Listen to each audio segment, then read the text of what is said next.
Podcasting, the final frontier.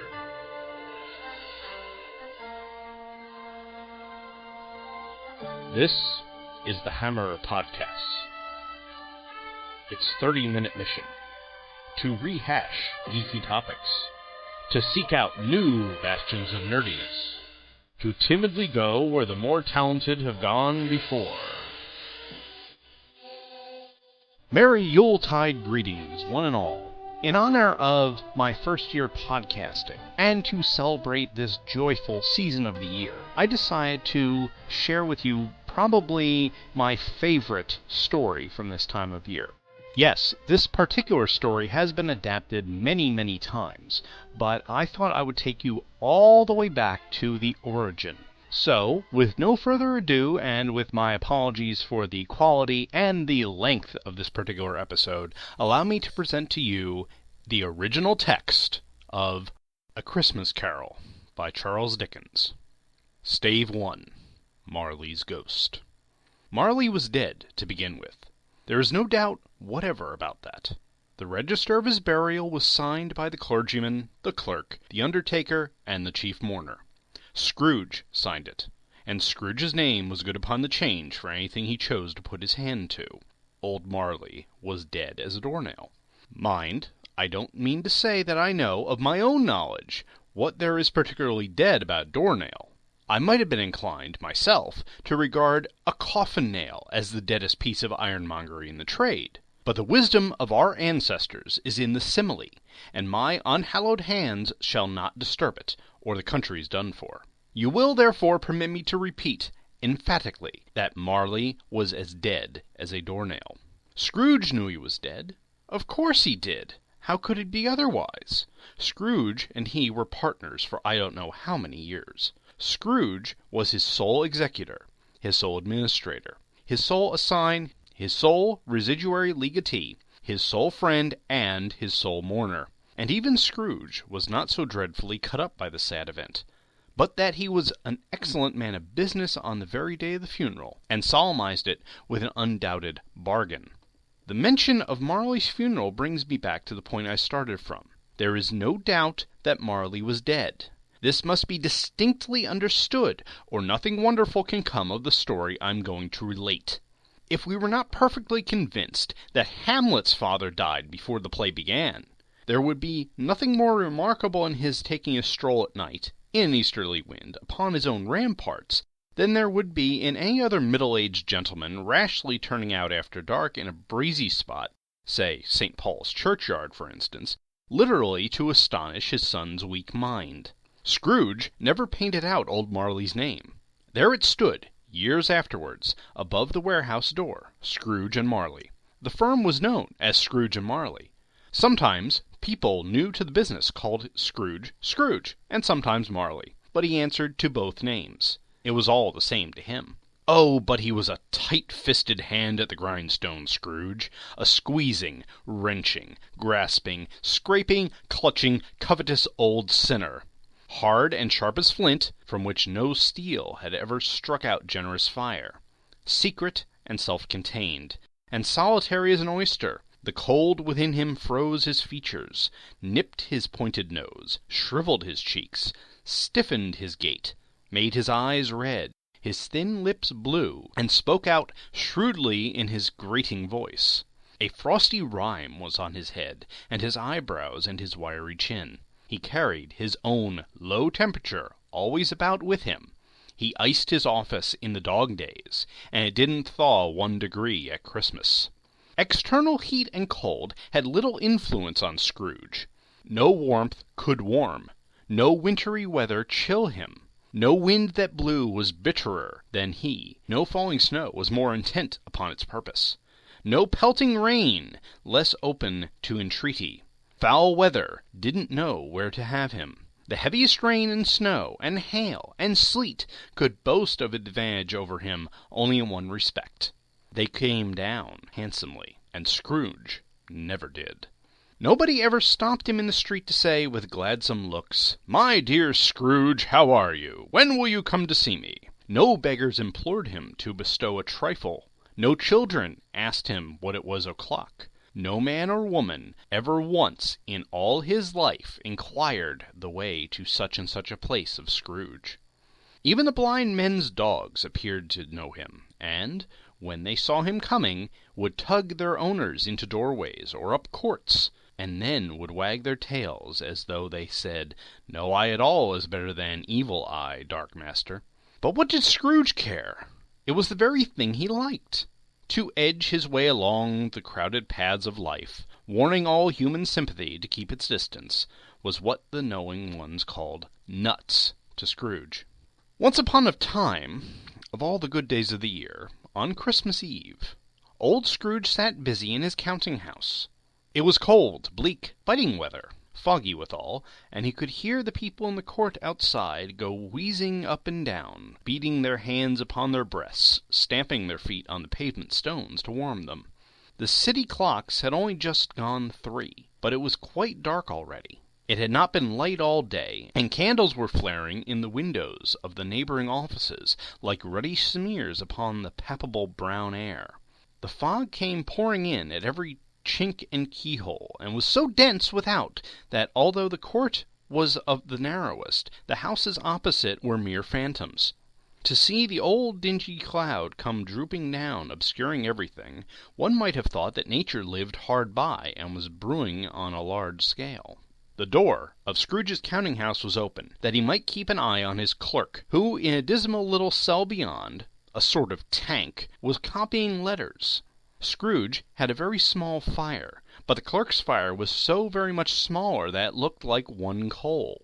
But he couldn't replenish it, for Scrooge kept the coal-box in his own room, and so, surely as the clerk came in with the shovel, the master predicted that it would be necessary for them to part. Wherefore the clerk put on his white comforter and tried to warm himself at the candle, in which effort, not being a man of strong imagination, he failed.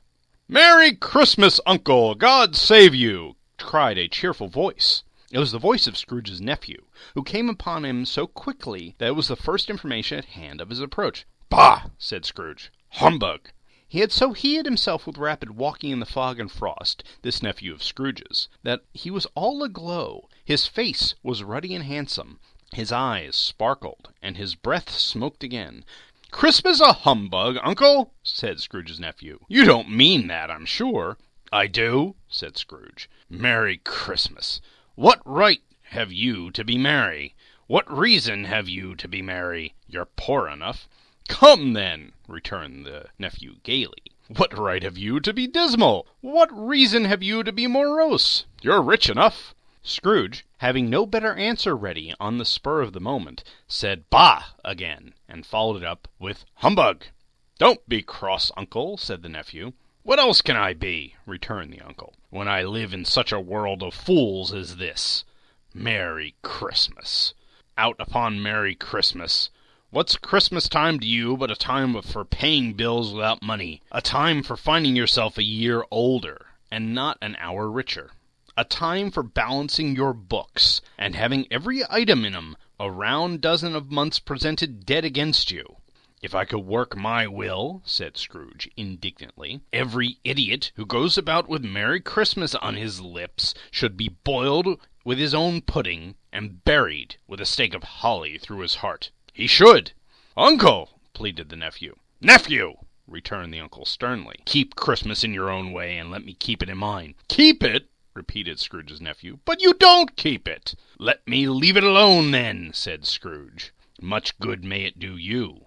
Much good it has ever done you." "There are many things from which I might have derived good, by which I have not profited, I dare say," returned the nephew. "Christmas among the rest. But I am sure, as I have always thought of Christmas time, when it has come round, apart from the veneration due to its sacred name and origin, if anything belonging to it can be apart from that, as good a time, a kind, forgiving, charitable, pleasant time, the only time I know of, in the long calendar of the year, when men and women seem by consent to open their shut hearts freely, and to think of people below them as if they really were fellow passengers to the grave, and not another race of creatures bound on another journey. And therefore, Uncle, though it has never put a scrap of gold or silver in my pocket.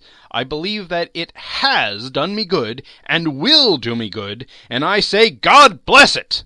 The clerk in the tank involuntarily applauded. Becoming immediately sensible to the impropriety, he poked the fire and extinguished the last frail spark forever. "Let me hear another sound from you," said Scrooge, "and you'll keep your Christmas by losing your situation. You're quite a powerful speaker, sir," he added, turning to his nephew.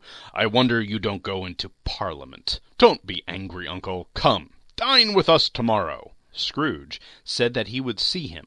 Yes, indeed he did. He went the whole length of the expression, and said that he would see him in that extremity first. "But why?" cried Scrooge's nephew. "Why?" "Why did you get married?" said Scrooge. "Because I fell in love." "Because you fell in love," growled Scrooge, as if that were the only one thing in the world more ridiculous than a Merry Christmas. "Good afternoon." "Nay, uncle, but you never came to see me before that happened. Why give it as a reason for not coming now?" "Good afternoon," Scrooge said. "I want nothing from you. I ask nothing of you. Why cannot we be friends?" "Good afternoon," Scrooge said. "I am sorry, with all my heart, to find you so resolute. We have never had any quarrel to which I have been a party, but I have made the trial in homage to Christmas, and I'll keep my Christmas humor to the last. So, Merry Christmas, uncle!" "Good afternoon," said Scrooge. "And a Happy New Year." "Good afternoon," said Scrooge. His nephew left the room without an angry word, notwithstanding. He stopped at the outer door to bestow the greetings of the season on the clerk, who, cold as he was warmer than Scrooge, for he returned them cordially. "There's another fellow," muttered Scrooge, who overheard him. "My clerk, with 15 shillings a week and a wife and a family, talking about a Merry Christmas. I'll retire to Bedlam." This lunatic, in letting Scrooge's nephew out, had to let 2 other people in. They were portly gentlemen, pleasant to behold, and now stood with their hats off in Scrooge's office. They had books and papers in their hands, and bowed to him. "Scrooge and Marley's, I believe," said one of the gentlemen, referring to his list. "Have I the pleasure of addressing Mr. Scrooge or Mr. Marley?" "Mr. Marley has been dead these 7 years," Scrooge replied. "He died 7 years ago this very night. We have no doubt his liberality is well represented by his surviving partner," said the gentleman, presenting his credentials. It certainly was, for they had been 2 kindred spirits. At the ominous word liberality, Scrooge frowned, and shook his head, and handed the credentials back. "At this festive season of the year, Mr. Scrooge," said the gentleman, taking up a pen, "it is more than usually desirable that we should make some slight provision for the poor and destitute, who suffer greatly at the present time. Many thousands are in want of common necessities. Hundreds of thousands are in want of common comfort, sir." "Are there no prisons?" asked Scrooge. "Plenty of prisons," said the gentleman, laying down the pen again. "And the Union workhouses?" demanded Scrooge. "Are they still in operation?" "They are, still," returned the gentleman. "I wish I could say they were not." "The treadmill and the poor law are in full vigor, then?" said Scrooge. "Both very busy, sir." "Oh, I was afraid from what you said at first that something had occurred to stop them in their useful course," said Scrooge. "I am very glad to hear it." "Under the impression that they scarcely furnished Christian cheer of mind or body to the multitude," returned the gentleman, "a few of us are endeavoring to raise a fund to buy the poor some meat and drink, and means of warmth. We chose this time because it is a time of all others, when want is keenly felt and abundance rejoices. What shall I put you down for?" "Nothing," Scrooge replied. "You wish to be anonymous?" "I wish to be left alone," said Scrooge. "Since you ask me what I wish, gentlemen, that is my answer. I don't make merry myself at Christmas, and I can't afford to make idle people merry. I help to support the establishments I have mentioned. They cost enough, and those who are badly off must go there. Many can't go there, and many would rather die." "If they would rather die," said Scrooge, "they had better do it, and decrease the surplus population. Besides, excuse me, I don't know that." "But you might know it," observed the gentleman. "It is not my business," Scrooge returned. That's enough for a man to understand his own business, and not to interfere in other people's. Mine occupies me constantly. Good afternoon, gentlemen." Seeing clearly that it would be useless to pursue their point, the gentlemen withdrew. Scrooge resumed his labours with an improved opinion of himself, and in a much better temper than was usual of him. Meanwhile, the fog and darkness thickened so, that people ran about with flaring links, proffering their services to go before horses in carriages, and conduct them on their way. The ancient tower of a church, whose gruff old bell was always peeping slyly down at Scrooge from the Gothic window in the wall, became invisible, and struck the hours and quarters in the clouds, with tremulous vibrations afterwards, as if its teeth had been chattering in its frozen head up there. The cold became intense. In the main street, at the corner of the court, some labourers were repairing the gas pipes, and had lighted a great fire in a brazier, round which a party of ragged men and boys were gathered, warming their hands and winking their eyes before the blaze in rapture. The water-plug being left in solitude, its overflowing suddenly congealed and turned to a misanthropic ice. The brightness of the shops, where holly sprigs and berries crackled in the lamp heat of the windows, made pale faces ruddy as they passed. Poulterers' and grocers' trades became a splendid joke, a glorious pageant, with which it was next to impossible to believe that such dull principles as bargain and sale had anything to do with it. The Lord Mayor, in the stronghold of the mighty mansion house, gave orders to his 50 cooks and butlers to keep Christmas as a Lord Mayor's household should, and even the little tailor, whom he had fined 5 shillings on the previous Monday for being drunk and bloodthirsty in the streets, stirred up tomorrow's pudding in his garret, while his lean wife and the baby sailed out to buy the beef. Foggier yet and colder. Piercing, searching, biting cold. If the good St. Dunstan had but nipped the evil spirit's nose with a touch of such weather as that, instead of using his familiar weapons, then indeed he would have roared to lusty purpose. The owner of one scant young nose, gnawed and mumbled by the hungry cold as bones are gnawed by dogs, stooped down at Scrooge's keyhole to regale him with a Christmas carol. But at the first sounds of "God bless ye merry gentlemen," Scrooge seized a ruler with such energy and action that the singer fled in terror, leaving the keyhole to the fog and even more congenial frost. At length the hour of shutting up the counting-house arrived, and with an ill will Scrooge dismounted from his stool and tacitly admitted the fact to the expectant clerk in the tank, who instantly snuffed his candle out and put on his hat. "You'll want all day off tomorrow, I suppose," said Scrooge. "If quite convenient, sir." "It's not convenient," said Scrooge, "and it's not fair. If I was to stop half a crown for it, you'd think yourself ill-used, I'll be bound." The clerk smiled faintly. "And yet," said Scrooge, "you don't think me ill-used when I pay a day's wages for no work." The clerk observed that it was only once a year. "A poor excuse for picking a man's pocket every 25th of December," said Scrooge, buttoning his greatcoat to the chin. "But I suppose you must have the whole day. Be here all the earlier the next morning." The clerk promised that he would, and Scrooge walked out with a growl. The office was closed in a twinkling, and the clerk, with the long ends of his white comforter dangling below his waist, for he boasted no great coat, went down a slide on Cornhill at the end of a lane of boys 20 times in honor of its being Christmas Eve, and then ran home to Camden Town as hard as he could pelt, to play at Blind Man's Bluff. Scrooge took his melancholy dinner in his usual melancholy tavern, and having read all the newspapers, and beguiled the rest of the evening with his banker's book, went home to bed. He lived in chambers which had once belonged to his deceased partner. They were a gloomy suite of rooms, in a lowering pile of building up a yard, where it had so little business to be, that one could scarcely help fancying that it must have run there when it was a young house, playing at hide-and-seek with other houses, and have forgotten the way out again. It was old enough now, and dreary enough, for nobody lived in it but Scrooge, the other rooms being all let out as offices. The yard was so dark that even Scrooge, who knew its every stone, was fain to grope with his hands.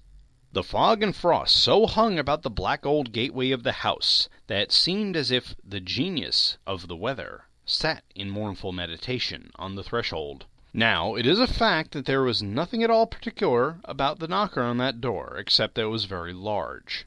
It is also a fact that Scrooge had seen it, night and morning, during his whole residence in that place. Also, that Scrooge had as little of what is called fancy about him as any man in the city of London, even including, which is a bold word, the corporation, aldermen, and livery. Let it also be borne in mind that Scrooge had not bestowed one thought on Marley since his last mention of his 7 years dead partner that afternoon. And then let any man explain to me, if he can, how it happened that Scrooge, having his key in the lock of the door, saw in the knocker, without its undergoing any intermediate process of change, not a knocker, but Marley's face. It was not in an impenetrable shadow, as other objects in the yard were, but had a dismal light about it, like a bad lobster in a dark cellar. It was not angry or ferocious, but looked at Scrooge as Marley used to look, with ghostly spectacles turned up on its ghostly forehead. The hair was curiously stirred, as if by breath of hot air, and, though the eyes were wide open, they were perfectly motionless. That, and its livid color, made it horrible. But its horror seemed to be in spite of the face, and beyond its control, rather than a part of its own expression. As Scrooge looked fixedly at this phenomenon, it was a knocker again. To say that he was not startled, or that his blood was not conscious of a terrible sensation to which it had been a stranger from infancy, would be untrue. But he put his hand upon the key he had relinquished, turned it sturdily, walked in, and lighted his candle. He did pause, with a moment's irresolution, before he shut the door, and he did look cautiously behind it first, as if half expected to be terrified with the sight of Marley's pigtails sticking out into the hall. But there was nothing on the back of the door, except the screws and the nuts that held the knocker on, and so he said, "Pooh, pooh," and closed it with a bang. The sound resounded through the house like thunder. Every room above, and every cask in the wine merchant's cellar below, appeared to have separate peal of echoes of its own. Scrooge was not a man to be frightened by echoes.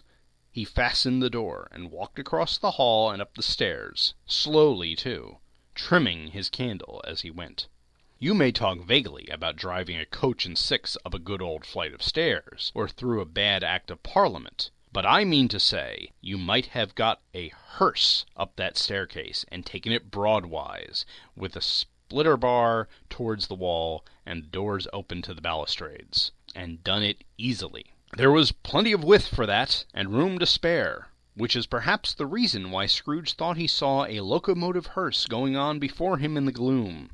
Half a dozen gas lamps out on the street wouldn't have lighted this entry too well, so you may suppose that was pretty dark, with Scrooge's dip.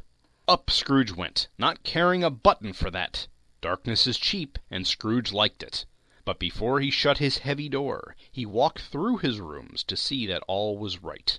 He had just enough recollection of the face to desire to do that. Sitting room, bedroom, lumber room, all was as they should be. Nobody under the table, nobody under the sofa, a small fire in the grate, spoon and basin ready, and a little saucepan of gruel (Scrooge had a cold in his head) upon the hob. Nobody under the bed, nobody in the closet, nobody in his dressing-gown, which was hanging up in a suspicious attitude against the wall. Lumber room as usual, old fire-guard, old shoes, 2 fish blankets, washing-stand on 3 legs, and a poker. Quite satisfied, he closed his door, and locked himself in, double-locked himself in, which was not his custom. Thus secured against surprise, he took off his cravat, put on his dressing-gown and slippers, and his nightcap, and sat down before the fire to take his gruel. It was a very low fire indeed, nothing on such a bitter night.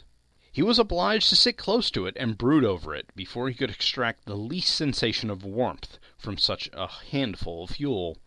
The fireplace was an old one, built by some Dutch merchant long ago, and paved all around with quaint Dutch tiles, designed to illustrate the Scriptures. There were Cains and Abels, Pharaoh's daughters, queens of Sheba, angelic messengers descending through the air on clouds like feather-beds. Abrahams, Balthazars, apostles putting off to sea in butter boats, hundreds of figures to attract his thoughts. And yet that face of Marley, 7 years dead, came in like the ancient prophet's rod, and swallowed up the whole. If each smooth tile had been blank at first, with the power to shape some picture of its own from the disjointed fragments of his thoughts, there would have been a copy of Marley's head on every one. "Humbug!" said Scrooge, and walked across the room. After several turns he sat down again. As he threw his head back in the chair, his glance happened to rest upon a bell, a disused bell that had hung in the room and communicated, for some purpose now forgotten, with a chamber in the highest story of the building. It was with great astonishment, and with a strange, inexplicable dread, that he looked and saw this bell begin to swing. It swung so softly in the outset that it scarcely made a sound, but soon it rang out loudly, and so did every bell in the house. It might have lasted half a minute, or a minute, but seemed an hour. The bells ceased, as when they had begun, together. They were succeeded by a clanking noise deep down below, as if some person were dragging a heavy chain over the casks of wine in the merchant's cellar. Scrooge then remembered to have heard that ghosts in haunted houses were described as dragging chains. The cellar door flew open with a booming sound, and then he heard the noise much louder on the floors below, then coming up the stairs, then coming straight towards his door. "It's humbug still," said Scrooge. "I won't believe it." His color changed, though, when, without pause, it came through the heavy door, and passed into the room before his eyes. Upon its coming, the dying flame leapt up, as though it cried, "I know him! Marley's ghost!" and fell again. The same face, the very same. Marley in his pigtail, usual waistcoat, tight, and boots, the tassels on the latter bristling, like his pigtail, and his coat skirts, and the hair on his head. The chain he drew was clasped about his middle. It was long, and wound about him like a tail, and it was made, for Scrooge observed it closely, of cash-boxes, keys, padlocks, ledgers, deeds, and heavy purses wrought in steel. His body was transparent, so that Scrooge, observing him, and looking through his waistcoat, could see the 2 buttons on his coat behind. Scrooge had often heard it said that Marley had no bowels, but he had never believed it until now. No, nor did he believe it even now. Though he looked at the phantom through and through, he saw it standing before him. Though he felt the chilling influence of its death-cold eyes, and marked the very texture of the folded kerchief bound about its head and chin, which wrapper he had not observed before, he was still incredulous, and fought against his senses. "How now?" said Scrooge, caustic and cold as ever. "What do you want with me?" "Much." Marley's voice, no doubt about it. "Who are you?" "Ask me who I was." "Who were you, then?" said Scrooge, raising his voice. "You're particular for a shade." He was hoping to say "to a shade," but substituted "this" as more appropriate. "In life I was your partner, Jacob Marley." "Can you sit down?" asked Scrooge, looking doubtfully at him. "I can." "Do it, then." Scrooge asked the question because he didn't know whether a ghost so transparent might find himself in a condition to take a chair, and felt that, in the event of its being impossible, it might involve the necessity of embarrassing explanation. But the ghost sat down on the opposite side of the fireplace, as if it were quite used to it. "You don't believe in me," observed the ghost. "I don't," said Scrooge. "What evidence would you have of my reality beyond that of your own senses?" "I don't know," said Scrooge. "Why do you doubt your senses?" "Because," said Scrooge, "a little thing affects them. A slight disorder of the stomach makes them cheats. You may be an undigested bit of beef, a blot of mustard, a crumb of cheese, a fragment of an underdone potato. There's more of gravy than of grave about you, whatever you are." Scrooge was not in the habit of cracking jokes, nor did he feel in his heart by any means waggish then. The truth is that he tried to be smart, and as a means of distracting his own attention and keeping down his terror. for the spectre's voice disturbed the very marrow of his bones. To sit staring at those fixedly glazed eyes in silence, for a moment, would play, Scrooge felt, the very deuce with him. There was something very awful, too, in the spectre's being provided with an infernal atmosphere of its own. Scrooge could not feel it himself, but this was clearly the case, for the ghost sat perfectly motionless. Its hair and skirts and tassels were still agitated as by the hot vapor from an oven. "You see this toothpick?" said Scrooge, returning quickly to the charge, for the reason just assigned, and wishing, though it were only a second, to divert the vision's stony gaze from himself. "I do," replied the ghost. "You're not looking at it," said Scrooge. "But I see it," said the ghost, "notwithstanding." "Well," returned Scrooge, "I have but to swallow this, and be for the rest of my days persecuted by a legion of goblins, all of my own creation. Humbug, I tell you, humbug!" At this the spirit raised a frightful cry, and shook its chain with such dismal and appalling noise that Scrooge held on tight to his chair, to save himself from falling into a swoon. But how much greater was his horror when the phantom, taking off the bandage round his head, as if it were too warm to wear indoors, its lower jaw dropped to its breast. Scrooge fell upon his knees and clasped his hands before his face. "Mercy!" he said. "Dreadful apparition, why do you trouble me?" "Man of the worldly mind, do you believe in me or not?" replied the ghost. "I do," said Scrooge. "I must. But why do spirits walk the earth, and why do they come to me?" "It is required of every man," the ghost returned, "that the spirit within him should walk abroad among his fellow men, and travel far and wide. And if that spirit goes not forth in life, it is condemned to do so after death. It is doomed to wander through the world, oh woe is me, and witness what it cannot share, but might have shared on earth, and turned to happiness." Again the spectre raised a cry, and shook its chain, and wrung its shadowy hands. You are fettered," said Scrooge, trembling. "Tell me why."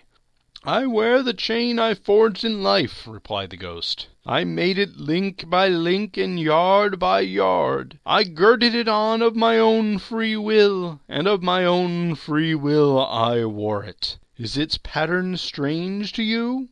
Scrooge trembled more and more. "Or would you know," pursued the ghost, "the weight and length of strong coil you bear yourself? It was full as heavy and as long as this 7 Christmas Eves ago. You have labored on it since. It is a ponderous chain." Scrooge glanced about him on the floor, in the expectation of finding himself surrounded by some 50 or 60 fathoms of iron cable, but he could see nothing. "Jacob," he said imploringly, "old Jacob Marley, tell me more. Speak comfort to me, Jacob." "I have none to give," the ghost replied. "It comes from other regions, Ebenezer Scrooge, and is conveyed by other ministers to other kinds of men. Nor can I tell you what I would. A very little more is all permitted to me. I cannot rest, I cannot stay. I cannot linger anywhere. My spirit never walked beyond our counting-house. Mark me, in life my spirit never roamed beyond the narrow limits in our money-changing hole, and weary journeys lie before me." It was a habit with Scrooge, whenever he became thoughtful, to put his hands in his breeches pockets. Pondering on what the ghost had said, he did so now, but without lifting up his eyes or getting off his knees. "You must have been very slow about it, Jacob," Scrooge observed in a business-like manner, though with humility and deference. "Slow?" the ghost repeated. 7 years dead," mused Scrooge. "And travelling all the time?" "The whole time," said the ghost. "No rest, no peace, incessant torture of remorse." "You travel fast?" said Scrooge. "On the wings of the wind," replied the ghost. "You might have gone over a great quantity of ground in 7 years," Scrooge said. The ghost, on hearing this, set up another cry, and clanked its chain so hideously in the dead silence of the night, that the ward would have been justified in indicting it for a nuisance. "O captive bound in double iron," cried the phantom, "not to know that ages of incessant labor by immoral creatures for this earth must pass into eternity before the good which it is susceptible is all developed, not to know that any Christian spirit working kindly in its little sphere, wherever it may be, will find its mortal life too short for its vast means of usefulness. Not to know that no space of regret can make amends for one's life's opportunities misused. Yet such was I. Oh, such was I! "But you were always a good man of business, Jacob," faltered Scrooge, who now began to apply this all to himself. "Business!" cried the ghost, wringing his hands again. "Mankind was my business. Their common welfare was my business. Charity, mercy, forbearance, and benevolence were all my business. The dealings of my trade were but a drop of water in the comprehensive ocean of my business." It held up its chain at arm's length, as if it were the cause of all its unavailing grief, and flung it heavily upon the ground again. "At this time of the rolling year," the spectre said, "I suffer most. Why did I walk through crowds of fellow beings with my eyes turned down, and never raise them to that blessed star which led the wise men to a poor abode? Were there no poor homes to which its light would have conducted me?" Scrooge was very much dismayed to hear the spectre going on at this rate, and began to quake exceedingly. "Hear me!" cried the ghost. "My time is nearly gone." "I will," said Scrooge. "But don't be hard on me. Don't be flowery, Jacob, pray." "How is it that I appear before you in the shape you can see, I may not tell. I have sat invisible beside you many, many a day." It was not an agreeable idea. Scrooge shivered and wiped the perspiration from his brow. "That is no light part of my penance," pursued the ghost. "I am here tonight to warn you that you may yet have a chance and hope of escaping my fate. A chance and hope of my procuring Ebenezer." "You always were a good friend to me," said Scrooge. "Thank ye." "You will be haunted," resumed the ghost, "by 3 spirits." Scrooge's countenance fell almost as low as the ghost had done. "Is that the chance and hope you mentioned, Jacob?" he demanded in a faltering voice. "It is. I think I'd rather not," said Scrooge. "Without their visits," said the ghost, "you cannot hope to shun the path I tread. Expect the first tomorrow when the bell tolls 1. "Couldn't I take 'em all at once and have it over, Jacob?" hinted Scrooge. "Expect the second on the next night at the same hour. The third upon the next night when the last stroke of 12 has ceased to vibrate.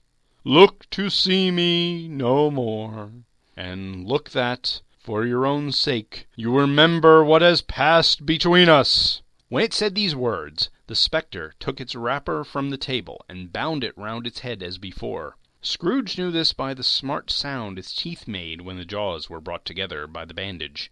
He ventured to raise his eyes again, and found his supernatural visitor confronting him in an erect attitude, with the chain wound over and about his arm. The apparition walked backwards from him, and at every step it took, the window raised itself a little, so that, when the spectre reached it, it was wide open. It beckoned Scrooge to approach, which he did. When they were within 2 paces of each other, Marley's ghost held up its hand, warning him to come no nearer. Scrooge stopped. Not so much in obedience as in surprise and fear, for on the raising of the hand he became sensible of confused noises in the air, incoherent sounds of lamentation and regret, wailings inexpressibly sorrowful and self-accusatory. The spectre, after listening for a moment, joined the mournful dirge, and floated out upon the bleak, dark night. Scrooge followed to the window, desperate in his curiosity. He looked out. The air was filled with phantoms, wandering hither and thither in restless haste, and moaning as they went. Every one of them wore chains like Marley's ghost. Some few, they might be guilty governments, were linked together. None were free. Many had been personally known to Scrooge in their lives. He had been quite familiar with one old ghost in a white waistcoat, with a monstrous iron safe attached to its ankle, who cried piteously, being unable to assist a wretched woman with an infant, whom it saw below upon a doorstep. The misery within them all was, clearly, that they sought to interfere for good in human matters, and had lost the power forever. Whether these creatures faded into mist or mist enshrouded them, he could not tell. But they and their spirit voices faded together, and the night became as it had been when he walked home. Scrooge closed the window and examined the door by which the ghost had entered. It was double-locked, as he had locked it with his own hands, and the bolts were undisturbed. He tried to say humbug, but stopped at the first syllable, and being, from the emotion he had undergone, or the fatigues of the day, or his glimpse of the invisible world, or the dull conversation with the ghost, or the lateness of the hour, much in need of repose, he went straight to bed without undressing, and fell asleep upon the instant. Stave 2. The first of the three spirits. When Scrooge awoke, it was so dark that, looking out of bed, he could scarcely distinguish the transparent window from the opaque walls of his chamber. He was endeavoring to pierce the darkness with his ferret eyes, when the chimes of a neighboring church struck the 4 quarters, so he listened for the hour. To his great astonishment, the heavy bell went on from 6 to 7, and from 7 to 8, and regularly up to 12, then stopped. 12! It was past 2 when he went to bed. The clock was wrong. An icicle must have gotten into the works. 12! He touched the spring of his repeater to correct this most preposterous clock. Its rapid little pulse beat 12, and stopped. "Why, it isn't possible," said Scrooge, "that I can have slept through a whole day and far into another night. It isn't possible that anything has happened to the sun, and this is 12 at noon." The idea being an alarming one, he scrambled out of bed and groped his way to the window. He was obliged to rub the frost off with the sleeve of his dressing gown before he could see anything, and he could see very little then. All that he could make out was that it was still very foggy and extremely cold, and that there was no noise of people running to and fro and making a great stir, as there unquestionably would have been if night had beaten off bright day and taken possession of the world. This was a great relief, because 3 days after sight of his first of the exchange to pay Mr. Ebenezer Scrooge or his order, and so forth, would have become a mere United States security if there had been no days to count by. Scrooge went to bed again, and thought, and thought, and thought it over, and could make nothing of it. The more he thought, the more perplexed he was, and the more he endeavored not to think, the more he thought. Marley's ghost bothered him exceedingly. Every time he resolved within himself, after mature inquiry, that it was all a dream, his mind flew back again, like a strong spring released, to its first position, and presented the same problem to be worked all through. Was it a dream or not? Scrooge lay in this state until the chime had gone 3 quarters more, when he remembered, on a sudden, that the ghost had warned him of a visitation when the bell tolled 1. He resolved to lie awake until the hour was past, and, considering that he could no more go to sleep than go to heaven, this was, perhaps, the wisest resolution in his power. The quarter was so long that he was more than once convinced he must have sunk into a doze unconsciously and missed the clock. At length it broke upon his listening ear. "Ding-dong!" "A quarter past," said Scrooge, counting. "Ding-dong!" "Half-past," said Scrooge. "Ding-dong!" "A quarter to it," said Scrooge. "Ding-dong!" "The hour itself," said Scrooge triumphantly, "and nothing else." He spoke before the hour bell sounded, which it did now with a deep, dull, hollow, melancholy 1. Light flashed up in the room upon the instant, and the curtains of his bed were drawn. The curtains of his bed were drawn aside, I tell you, by a hand. Not the curtains at his feet, nor the curtains at his back, but those to which his face was addressed. The curtains of his bed were drawn aside, and Scrooge, starting up into a half-recumbent attitude, found himself face to face with the unearthly visitor who drew them, as close to it as I am to you now, and I am standing in the spirit at your elbow. It was a strange figure, like a child, yet not so like a child as like an old man, viewed through some supernatural medium, which gave him the appearance of having receded from view, and being diminished to a child's proportion. Its hair, which hung about its neck and down its back, was white, as if with age, and yet the face had not a wrinkle in it, and the tenderest bloom was on the skin. The arms were very long and muscular, the hands the same, as if its hold were of uncommon strength. The legs and feet, most delicately formed, were, like those upper members, bare. It wore a tunic of the purest white, and round its waist was bound a lustrous belt, the sheen of which was beautiful. It held a branch of fresh green holly in its hand, and, in singular contradiction to that wintry emblem, had its dress trimmed with summer flowers. But the strangest thing about it was, that from the crown of its head there sprung a bright, clear jet of light, by which all of this was visible, and which was doubtless the occasion of its using, in its duller moments, a great extinguisher for a cap, which it now held under its arm. Even this, though, when Scrooge looked at it with increasing steadiness, was not its strangest quality. For, as its belt sparkled and glittered, now in one part and now in another, and what was light one instant at another time was dark, so the figure itself fluctuated in its distinctness, being now a thing with one arm, now with one leg, now with 20 legs, now a pair of legs without a head, now a head without a body, of which dissolving parts no outline could be visible in the dense gloom wherein they melted away. And, in the very wonder of this, it would be itself again, distinct and clear as ever. "Are you the spirit, sir, whose coming was foretold to me?" asked Scrooge. "I am." The voice was soft and gentle, singularly low, as if instead of being so close beside him, it were at a distance. "Who and what are you?" Scrooge demanded. "I am the ghost of Christmas past." "Long past?" inquired Scrooge, observant of its dwarfish stature. "No, your past." Perhaps Scrooge could not have told anybody why, if anybody could have asked him, but he had a special desire to see the spirit in his cap, and begged him to be covered. "What!" exclaimed the ghost. "Would you so soon put out, with worldly hands, the light I give? Is it not enough that you are one of those whose passions made this cap, and forced me through whole trains of years to wear it low upon my brow?" Scrooge reverently disclaimed all intention to offend, or any knowledge of having wilfully bonneted the spirit at any period of his life. He then made bold to inquire what business brought him there. "Your welfare," said the ghost. Scrooge expressed himself much obliged, but could not help thinking that a night of unbroken rest would have been more conducive to that end. The spirit must have heard him thinking, for he said immediately, "Your reclamation, then.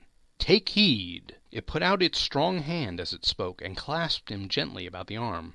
"Rise, and walk with me." It would have been in vain for Scrooge to plead that the weather and the hour were not adapted to pedestrian purposes, that the bed was warm, and the thermometer a long way below freezing, that he was clad but lightly in his slippers, dressing gown, and nightcap, and that he had a cold upon him at that time. The grasp, though gentle as a woman's hand, was not to be resisted. He rose, but, finding that the spirit made towards the window, clasped its road in supplication. "I am a mortal," Scrooge remonstrated. "I'm liable to fall." "Bear but a touch of my hand there," said the spirit, laying it upon his heart, "and you shall be upheld in more than this." As the words were spoken, they passed through the wall and stood upon an open country road, with fields on either hand. The city had entirely vanished. Not a vestige of it was to be seen. The darkness and the mist had vanished with it, for it was a clear, cold winter day, with the snow upon the ground. "Good heavens!" said Scrooge, clasping his hands together as he looked about him. "I was bred in this place. I was a boy here." The spirit gazed upon him mildly. Its gentle touch, though it had been light and instantaneous, appeared still present to the old man's sense of feeling. He was conscious of 1,000 odors floating in the air, each one connected with 1,000 thoughts and hopes and joys and cares long, long forgotten. "Your lip is trembling," said the ghost. "And what is that upon your cheek?" Scrooge muttered, with an unusual catching in his voice, that it was a pimple, and begged the ghost to lead him where he would. "You recollect the way?" inquired the spirit. "Remember it!" cried Scrooge with fervor. "I could walk it blindfold." "Strange to have forgotten it for so many years," observed the ghost. "Let us go on." They walked along the road, Scrooge recognizing every gate and post and tree, until a little market town appeared in the distance, with its bridge, its church, and winding river. Some shaggy ponies now were seen trotting towards them with boys upon their backs, who called to other boys in country gigs and carts, driven by farmers. All these boys were in great spirits, and shouted to each other, until the broad fields were so full of merry music that the crisp air laughed to hear it. "These are but shadows of the things that have been," said the ghost. "They have no consciousness of us." The jocund travellers came on, and as they came, Scrooge knew and named them every one. Why was he rejoiced beyond all bounds to see them? Why did his cold eye glisten and his heart leap as they went past? Why was he filled with gladness when he heard them give each other Merry Christmas as they parted at the crossroads and byways of their several homes? What was Merry Christmas to Scrooge? Out upon Merry Christmas! What good had it ever done him? "The school is not quite deserted," said the ghost. "A solitary child, neglected by his friends, is left there still." Scrooge said he knew it, and he sobbed. They left the high road by a well-remembered lane, and soon approached a mansion of dull red brick, with a little weathercock-surmounted cupola on the roof, and a bell hanging in it. It was a large house, but one of broken fortunes, for the spacious offices were little used, their walls were damp and mossy, their windows broken, and their gates decayed. Fowls clucked and strutted in the stables, and the coach-houses and sheds were overrun with grass. Nor was it more retentive of its ancient state within, for, entering the dreary hall and glancing through the open doors of many rooms, they found them poorly furnished, cold, and vast. There was an earthy savour in the air, a chilly barrenness in the place, which associated itself somehow with too much getting up by candlelight and not too much to eat. They went on, the ghost and Scrooge, across the hall to a door at the back of the house. It opened before them, and disclosed a long, bare, melancholy room, made barer still by lines of plain deal forms and desks. In one of these a lonely boy was reading near a feeble fire, and Scrooge sat down upon a form, and wept to see his poor forgotten self as he had used to be. Not a latent echo in the house, not a squeak and scuffle from the mice behind the panelling, not a drip from the half-thawed water-spout in the dull yard behind, not a sigh among the leafless boughs of the once despondent poplar, not the idle swinging of an empty storehouse door, no, not a clicking in the fire, but fell upon the heart of Scrooge with softening influence, and gave a freer passage to his tears. The spirit touched him on the arm, and pointed to his younger self, intent upon his reading. Suddenly a man in foreign garments, wonderfully real and distinct to look at, stood outside the window, with an axe stuck in his belt, and leading by the bridle an ass laden with wood. "Why, it's Ali Baba!" Scrooge exclaimed in ecstasy. "It's dear old honest Ali Baba. Yes, yes, I know. One Christmas time, when yonder solitary child was left here all alone, he did come, for the first time, just like that. Poor boy, and Valentine," Scrooge said. "And his wild brother Orson, they were there. And what's his name, who was put down in his drawers asleep at the gate of Damascus. Don't you see him? And the Sultan's groom turned upside down by the genie. There he is upon his head. Serves him right. I'm glad of it. What business had he to be married to the princess?" To hear Scrooge expending all the earnestness of his nature on such subjects, in a most extraordinary voice between laughing and crying, and to see his heightened and excited face, would have been a surprise to his business friends in the city indeed. "There's the parrot!" cried Scrooge. "Green body and yellow tail, with a thing like a lettuce growing out of the top of his head. There he is! Poor Robin Crusoe, he called him, when he came home after sailing around the island. Poor Robin Crusoe! Where have you been, Robin Crusoe? The man thought he was dreaming, but he wasn't. It was the parrot, you know. There goes Friday, running for his life to the little creek. Hello, hoop, halloo!" Then, with a rapidity of transition very foreign to his usual character, he said, in pity of his former self, "Poor boy," and cried again. "I wish," Scrooge muttered, putting his hand in his pocket and looking about him after drying his eyes with his cuff, "but it is too late now." "What is the matter?" asked the spirit. "Nothing," said Scrooge. "Nothing. There was a boy singing a Christmas carol at my door last night. I should like to have given him something, that is all." The ghost smiled thoughtfully and waved its hand, saying, as it did so, "Let us see another Christmas." Scrooge's former self grew larger at the words, and the room became a little darker and more dirty. The panels shrunk, the windows cracked. Fragments of plaster fell out of the ceiling, and the naked laths were shown instead. But how all this was brought about Scrooge knew no more than you do. He only knew that it was quite correct, that everything had happened so, that there he was, alone again, when all the other boys had gone home for the jolly holidays. He was not reading now, but walking up and down despairingly. Scrooge looked at the ghost, and, with a mournful shaking of his head, glanced anxiously toward the door. It opened, and a little girl, much younger than the boy, came darting in, and, putting her arms around his neck, and often kissing him, addressed him as her dear, dear brother. "I have come to bring you home, dear brother," said the child, clapping her tiny hands and bending down to laugh. "To bring you home, home, home." "Home, little Fan?" returned the boy. "Yes," said the child, brimful of glee. "Home for good and all, home for ever and ever. Father is so much kinder than he used to be, that home's like a heaven. He spoke so gently to me one dear night when I was going to bed, that I was not afraid to ask him once more if you might come home. And he said yes, you should, and sent me in a coach to bring you. And you're to be a man," said the child, opening her eyes, "and are never to come back here. But first we're to be together all the Christmas long, and have the merriest time in all the world." "You are quite a woman, little Fan," exclaimed the boy. She clasped her hands and laughed, and tried to touch his head, but, being too little, laughed again, and stood on tiptoe to embrace him. She began to drag him, in her childish eagerness, towards the door, and he, nothing loath to go, accompanied her.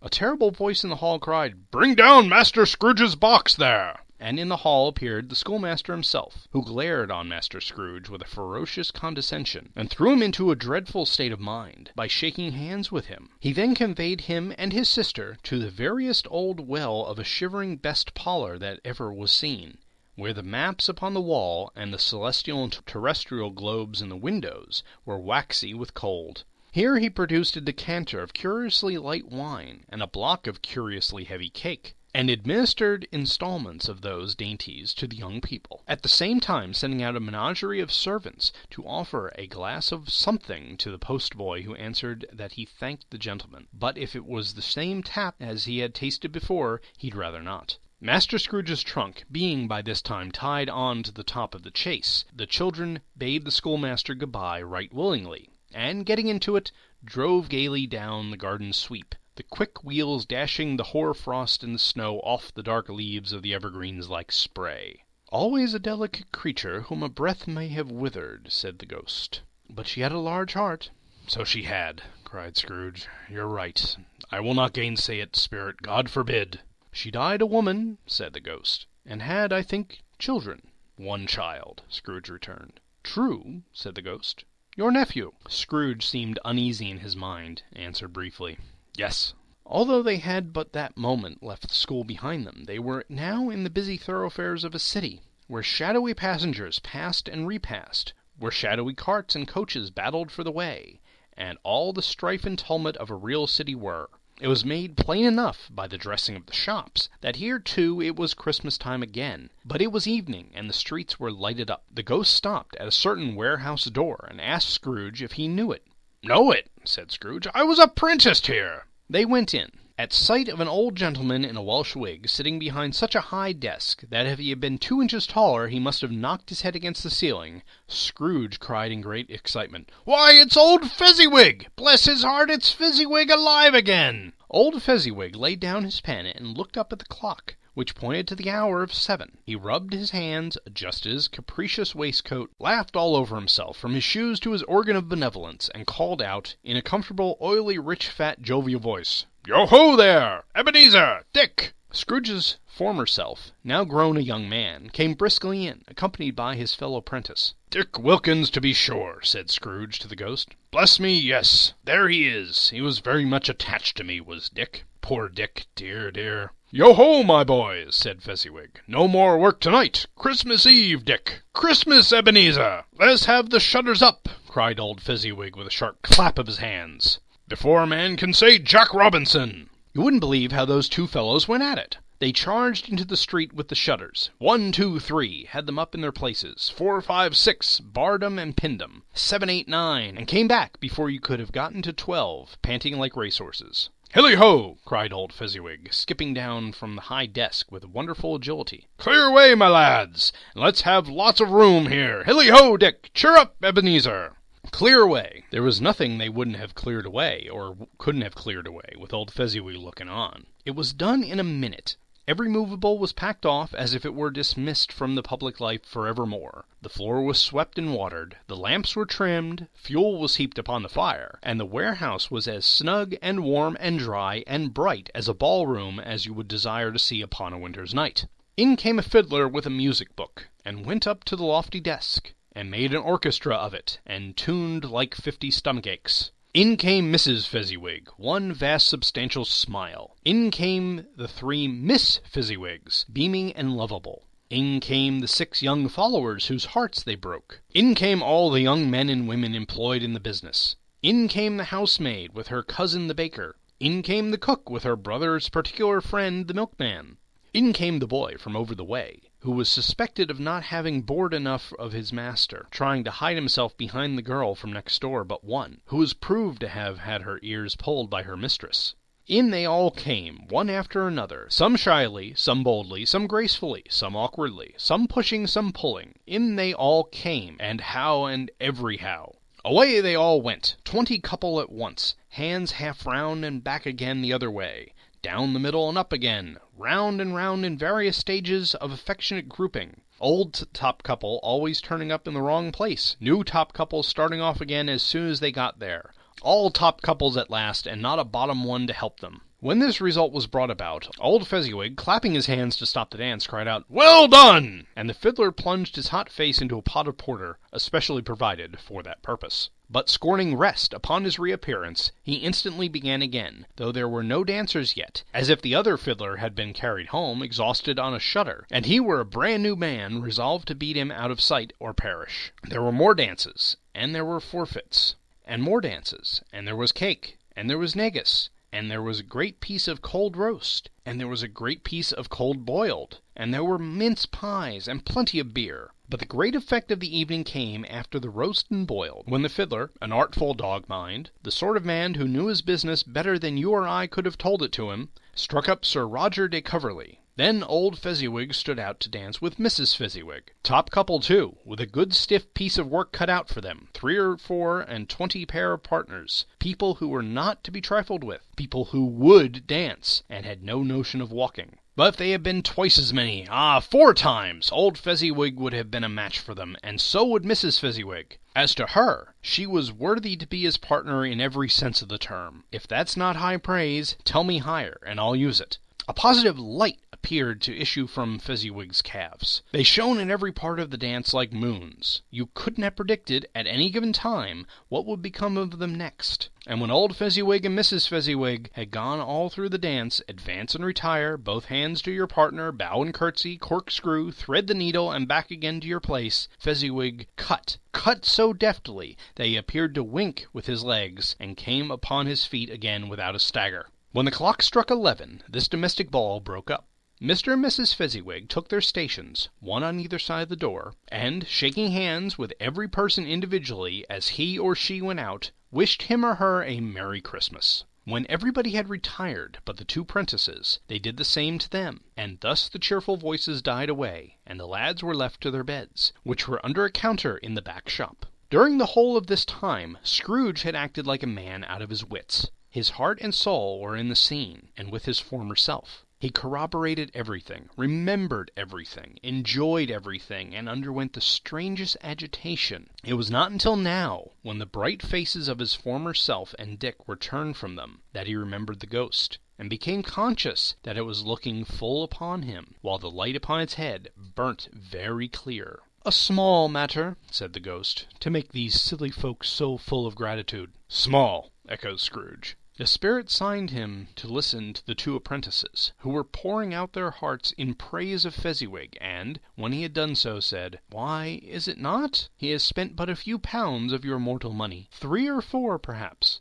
Is that so much that he deserves this praise?" "It isn't that," said Scrooge, heated by the remark, and speaking unconsciously like his former and not latter self. "It isn't that, spirit. He has the power to render us happy or unhappy, to make our service light or burdensome, a pleasure or a toil. Say that his power lies in words and looks, in things so slight and insignificant that it is impossible to add and count 'em up. What then? The happiness he gives is quite as great as if it had cost a fortune." He felt the spirit's glance, and stopped. "What is the matter?" asked the ghost. "Nothing particular," said Scrooge. "Something, I think," the ghost insisted. "No," said Scrooge, "no. I should like to be able to say a word or 2 to my clerk just now, that's all." His former self turned down the lamps as he gave an utterance to the wish, and Scrooge and the ghost again stood side by side in the open air. "My time grows short," observed the spirit. "Quick!" This was not addressed to Scrooge. or to anyone whom he could see, but produced an immediate effect. For again, Scrooge saw himself. He was older now, a man in the prime of his life. His face had not the harsh and rigid lines of later years, but it had begun to wear the signs of care and avarice. There was an eager, greedy, restless motion in his eye, which showed the passion that had taken root, and where the shadow of the growing tree would fall. He was not alone, but sat by the side of a fair young girl in a mourning dress, in whose eyes there were tears, which sparkled in the light that shone out of the ghost of Christmas past. "It matters little," she said softly, "to you very little. Another idol has displaced me, and, if it can cheer and comfort you in time to come as I would have tried to do, I have no just cause to grieve."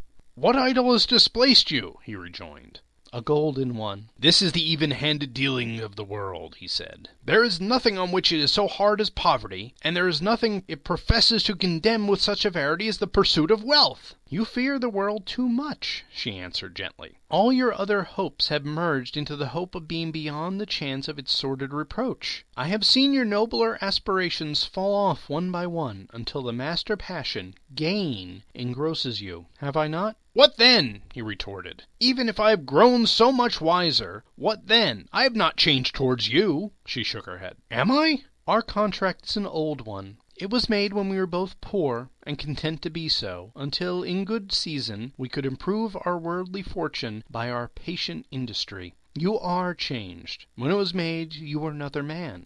"I was a boy," he said impatiently. "Your own feeling tells you that you were not what you are," she returned. "I am. That which you promised happiness when we were one in heart is fraught with misery now that we are two. How often and how keenly I have thought of this I will not say. It is enough that I have thought of it, and can release you." "Have I ever sought release?"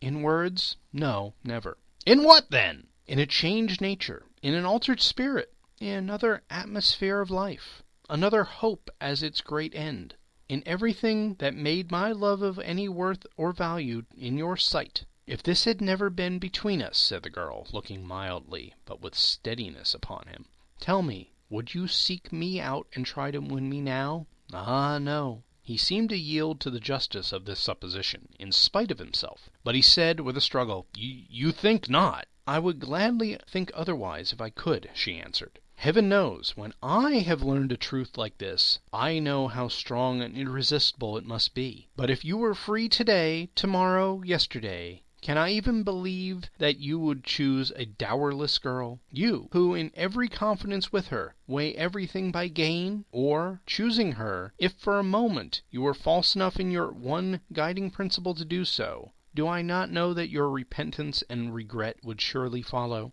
I do, and I release you, with a full heart, for the love of him you once were." He was about to speak, but with her head turned from him, she resumed, "You may. The memory of what is past half makes me hope you will have pain in this. A very, very brief time, and you will dismiss the recollection of it gladly, as an unprofitable dream, from which it happened well that you awoke. May you be happy in the life you have chosen."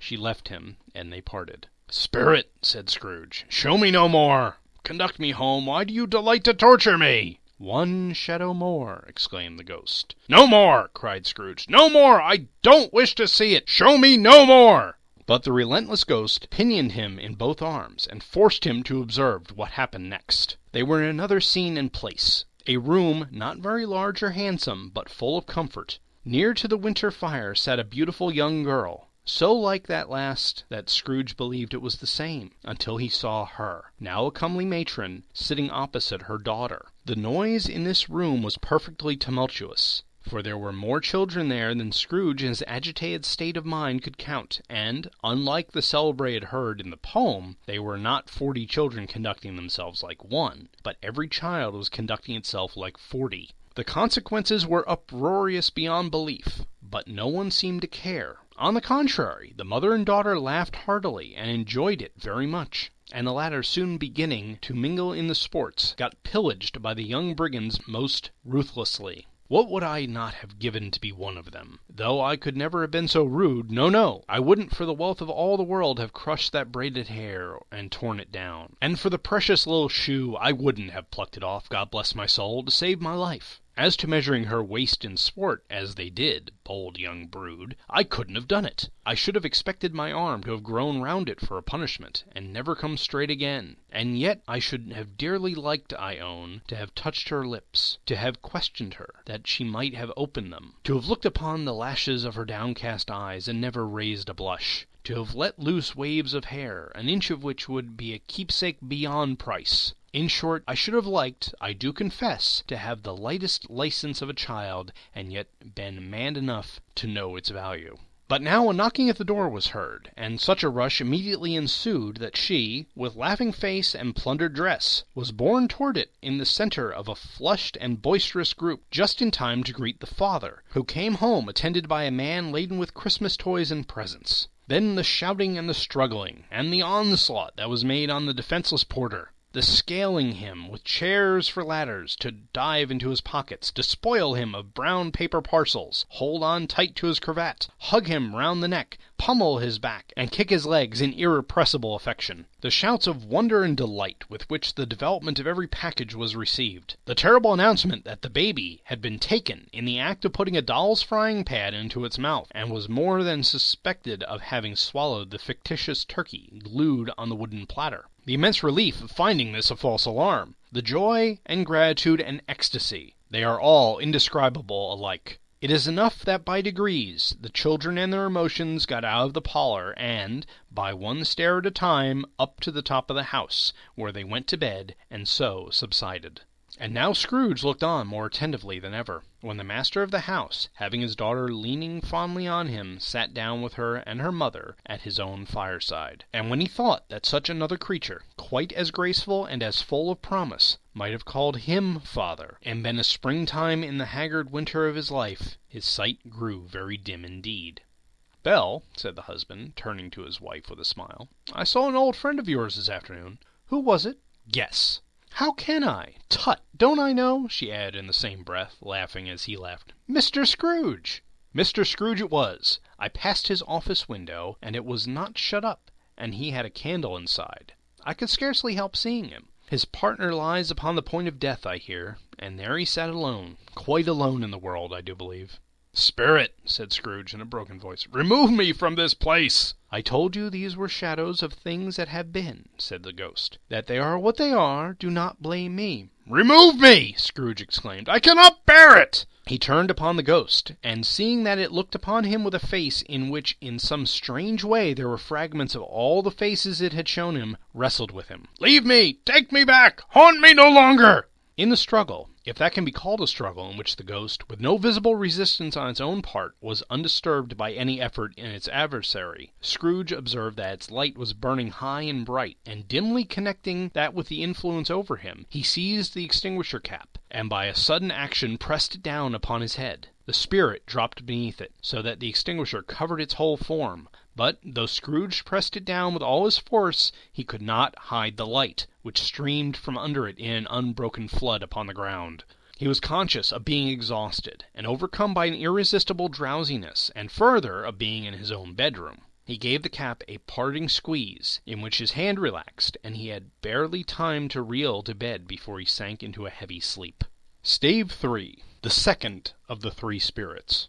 Awaking in the middle of a prodigiously tough snore, and sitting up in bed to get his thoughts together, Scrooge had no occasion to be told that the bell was again upon the stroke of 1. He felt that he was restored to consciousness in the right nick of time, for the especial purpose of holding a conference with the second messenger dispatched to him through Jacob Marley's intervention. But, finding that he turned uncomfortably cold when he began to wonder which of his curtains this new spectre would draw back, he put them every one aside with his own hands, and, lying down again, established a sharp lookout all round the bed. For he wished to challenge the spirit on the moment of its appearance, and did not wish to be taken by surprise and made nervous.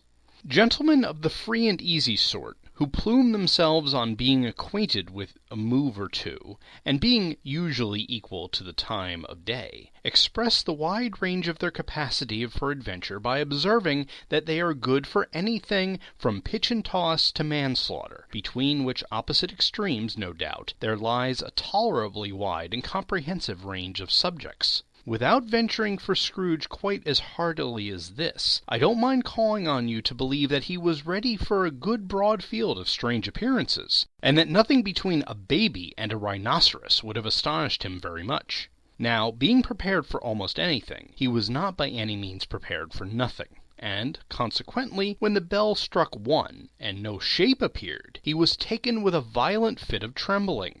5 minutes, 10 minutes, a quarter of the hour went by, yet nothing came. All this time he lay upon his bed, the very core and center of a blaze of ruddy light, which streamed upon it when the clock proclaimed the hour, and which, being only light, was more alarming than a dozen ghosts, as he was powerless to make it out what it meant, or would be at, and was sometimes apprehensive that he might be at that very moment an interesting case of spontaneous combustion, without having the consolation of knowing it. At last, however, he began to think, as you or I would have thought at first, for it is always the person not in the predicament who knows what ought to have been done in it, and would unquestionably have done it too. At last, I say, he began to think that the source and secret of this ghostly light might be in the adjoining room, from whence, on further tracing it, it seemed to shine. This idea taking full possession of his mind, he got up softly, and shuffled in his slippers to the door. The moment Scrooge's hand was on the lock, a strange voice called him by his name, and bade him enter. He obeyed. It was his own room, there was no doubt about that, but it had undergone a surprising transformation. The walls and ceiling were so hung with living green that it looked like a perfect grove, from every part of which bright, gleaming berries glistened. The crisp leaves of holly, mistletoe, and ivy reflected back the light, as if so many little mirrors had been scattered there. And such a mighty blaze went roaring up the chimney as that dull petrification of a hearth had never known in Scrooge's time, or Marley's, or for many and many a winter season gone. Heaped up on the floor, to form a kind of throne, were turkeys, geese, game, poultry, brawn, great joints of meat, suckling pigs, long wreaths of sausages, mince pies, plum puddings, barrels of oysters, red-hot chestnuts, cherry-cheeked apples, juicy oranges, luscious pears, immense twelfth cakes, and seething bowls of punch that made the chamber dim with their delicious steam. In easy state upon this couch there sat a jolly giant, glorious to see, who bore a glowing torch, in shape not unlike Plenty's horn, and held it up, high up, to shed its light upon Scrooge as he came peeping round the door. "Come in!" exclaimed the ghost. "Come in, and know me better, man!" Scrooge entered timidly, and hung his head before the spirit. He was not the dogged Scrooge that he had been, and, though the spirit's eyes were clear and kind, he did not like to meet them. "I am the ghost of Christmas Present," said the spirit. "Look upon me!" Scrooge reverently did so. It was clothed in one simple deep green robe, or mantle, bordered with white fur. This garment hung so loosely on the figure that its capacious breast was bare, as if disdaining to be warded or concealed by any artifice. Its feet, observable beneath the ample folds of the garment, were also bare, and on its head it wore no other covering than a holly wreath, set here and there with shining icicles.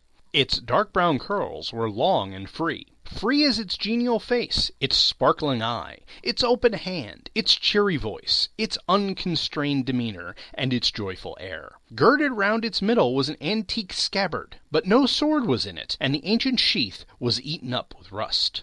"You have never seen the like of me before!" exclaimed the spirit. "Never," Scrooge made answer to it.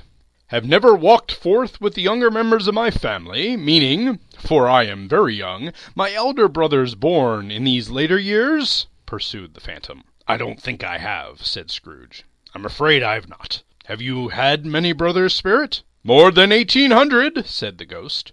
"A tremendous family to provide for," muttered Scrooge. The ghost of Christmas Present rose. "Spirit," said Scrooge submissively, "conduct me where you will. I went forth last night on compulsion, and I learnt a lesson which is working now. Tonight, if you have sought to teach me, let me profit by it. Touch my robe." Scrooge did as he was told, and held fast. Holly, mistletoe, red berries, ivy, turkeys, geese, game, poultry, brawn, meat, pigs, sausages, oysters, pies, puddings, fruit, and punch all vanished instantly. So did the room, the fire, the ruddy glow, the hour of night, and they stood in the city streets on Christmas morning, where, for the weather was severe, the people made a rough but brisk and not unpleasant kind of music in scraping the snow from the pavement in front of their dwellings, and from the tops of their houses, whence it was mad delight to the boys to see it come plumbing down to the road below, and splitting into artificial little snowstorms. The house fronts looked bleak enough, and the windows blacker, contrasting with the smooth white sheet of snow upon the roofs, and with the dirtier snow upon the ground, which last deposit had been ploughed up in deep furrows by the heavy wheels of carts and wagons, furrows that crossed and recrossed each other hundreds of times where the great streets branched off and made intricate channels hard to trace in the thick yellow mud and icy water.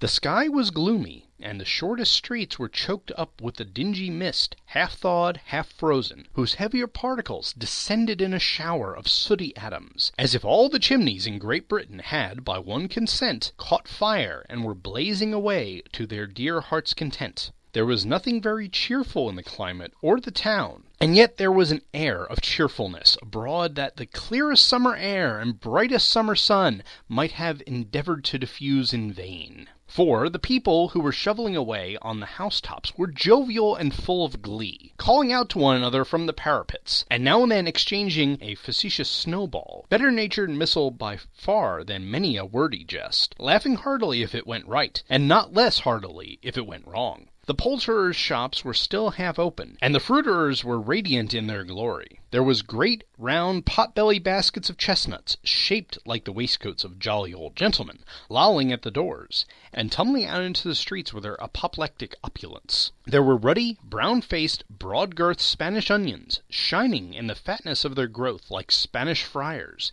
and winking from their shelves in wanton slyness at the girls as they went by, and glanced demurely at the hung-up mistletoe. There were pears and apples clustered high in blooming pyramids. There were bunches of grapes, made, in the shopkeeper's benevolence, to dangle from conspicuous hooks that people's mouths might water gratis as they passed. There were piles of filberts, mossy and brown, recalling in their fragrance ancient walks among the woods and pleasant shufflings ankle-deep through the withered leaves. There were Norfolk biffins, squab and swarthy, setting off the yellow of the oranges and lemons, and, in the great compactness of their juicy persons, urgently entreating and beseeching to be carried home in paper bags and eaten after dinner. The very gold and silver fish set forth among these choice fruits in a bowl, though members of a dull and stagnant-blooded race, appeared to know that there was something going on, and, to a fish, went gasping round and round their little world in slow, passionless excitement. The grocers! Oh, the grocers! Nearly closed, with perhaps 2 shutters down, or 1, but through those gaps such glimpses! It was not alone that the scales descending on the counter made a merry sound, or that the twine and roller parted company so briskly, or that the casters were rattling up and down like juggling tricks, or even that the blended scents of tea and coffee were so grateful to the nose, or even that the raisins were so plentiful and rare, the almonds so extremely white, the sticks of cinnamon so long and straight, the other spices so delicious, the candied fruits so caked and spotted with molten sugar as to make the coldest lookers-on feel faint, and subsequently bilious. Nor was it that the figs were moist and pulpy, or that the French plums blushed in modest tartness from their highly decorated boxes, or that everything was good to eat and in its Christmas dress. But the customers were all so hurried and so eager in the hopeful promise of the day that they tumbled up against each other at the door, crashing their wicker baskets wildly, and left their purchases upon the counter, and came running back to fetch them, and committed hundreds of the like mistakes in the best humor possible, while the grocer and his people were so frank and fresh that the polished hearts with which they fastened their aprons behind might have been their own, worn outside for general inspection, and for Christmas daws to peck at if they chose. But soon the steeples called good people all to church and chapel, and away they came, flocking through the streets in their best clothes, and with their gayest faces. And at the same time there emerged, from scores of by-streets, lanes, and nameless turnings, innumerable people carrying their dinners to the bakers' shops. The sight of these poor revellers appeared to interest the spirit very much, for he stood with Scrooge beside him in a baker's doorway, and, taking off the covers as their bearers passed, sprinkled incense on their dinners from his torch. And it was a very uncommon kind of torch, for once or twice, when there were angry words between some dinner-carriers, who had jostled each other, he shed a few drops of water on them from it, and their good humour was restored directly. For they said it was a shame to quarrel upon Christmas Day. And so it was, God love it, so it was. In time the bells ceased, and the bakers were shut up. And yet there was a genial shadowing forth of all these dinners, and the progress of their cooking, in the thawed blotch of wet above each baker's oven, where their pavement smoked as if its stones were cooking too. "Is there a particular flavor in what you sprinkle from your torch?" asked Scrooge. "There is. My own." "Would it apply to any kind of dinner on this day?" asked Scrooge. "To any kindly given. To a poor one most." "Why to a poor one most?" asked Scrooge. "Because it needs it most."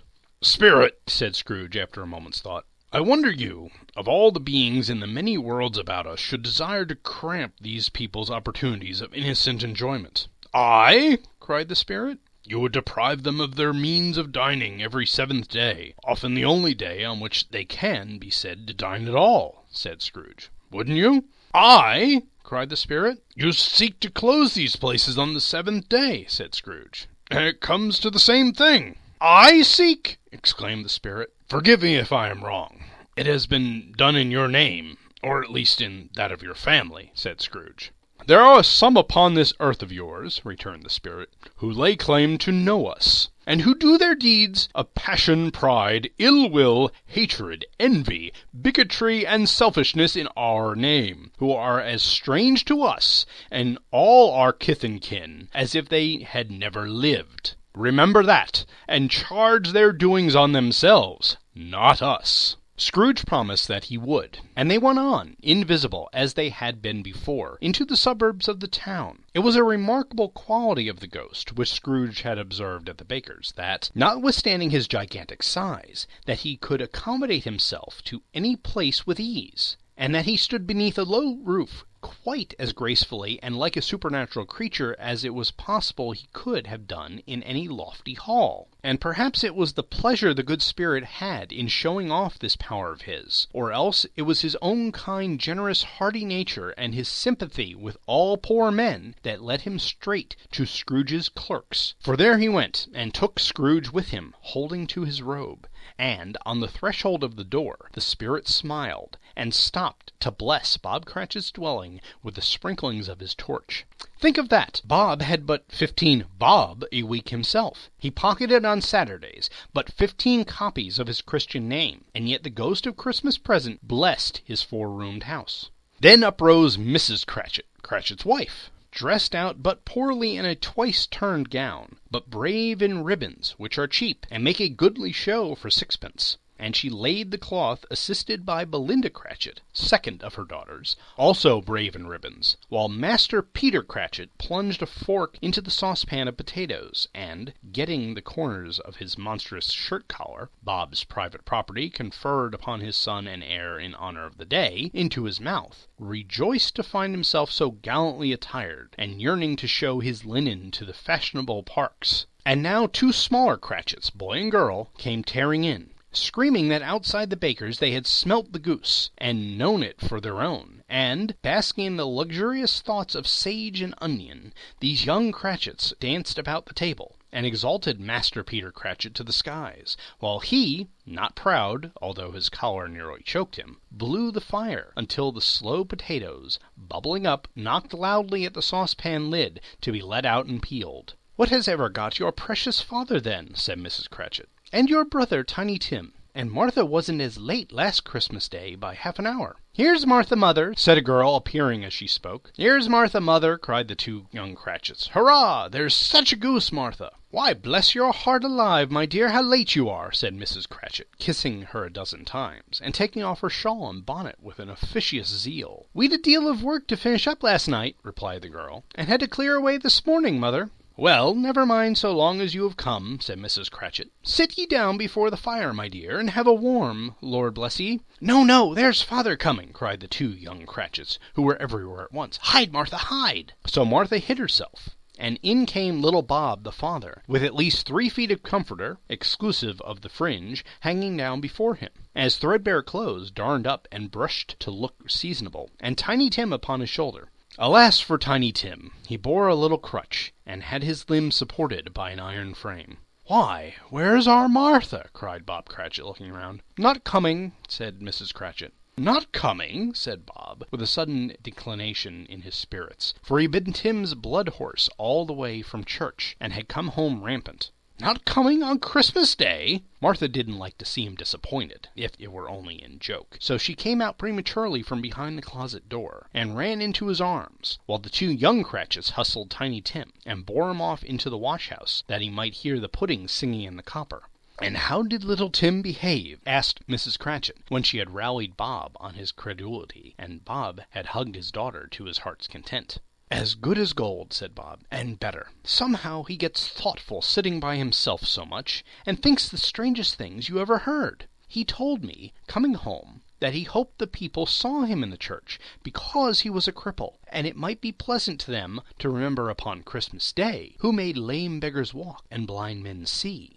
Bob's voice was tremulous when he told them this, and trembled more when he said that Tiny Tim was growing strong and hearty. His active little crutch was heard upon the floor, and back came Tiny Tim before another word was spoken, escorted by his brother and sister to his stool beside the fire, while Bob, turning up his cuffs, as if, poor fellow, they were capable of being made more shabby, compounded some hot mixture in a jug with gin and lemons, and stirred it round and round, and put it on the hob to simmer. Master Peter and the two ubiquitous young Cratchits went to fetch the goose, with which they soon returned in high procession. Such a bustle ensued that you might have thought a goose the rarest of all birds, a feathered phenomenon to which a black swan was a matter of course. And in truth it was something very like it in that house. Mrs. Cratchit made the gravy, ready beforehand in a little saucepan, hissing hot.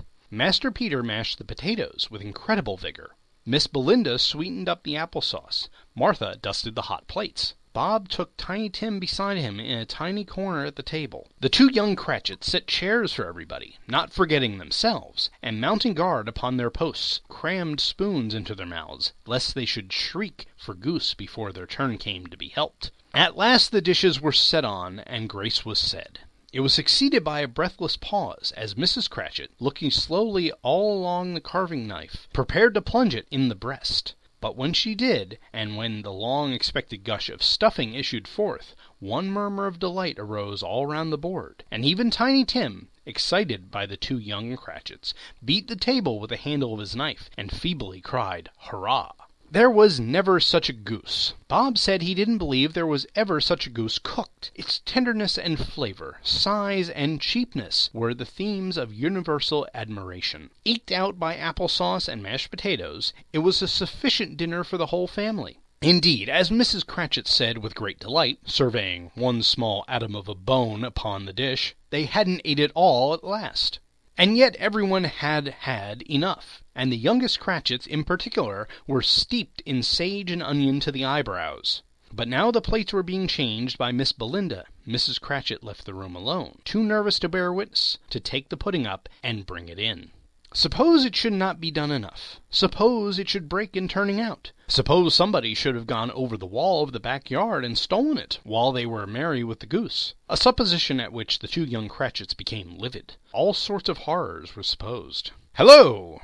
A great deal of steam. The pudding was out of the copper. A smell like a washing day. There was the cloth. The smell of an eating-house and a pastry cook's next door to each other, with a laundress next door to that. That was the pudding. In half a minute Mrs. Cratchit entered, flushed but smiling proudly, with the pudding, like a speckled cannonball, so hard and firm, blazing in half a quartern of ignited brandy, and bedight with Christmas holly stuck into the top.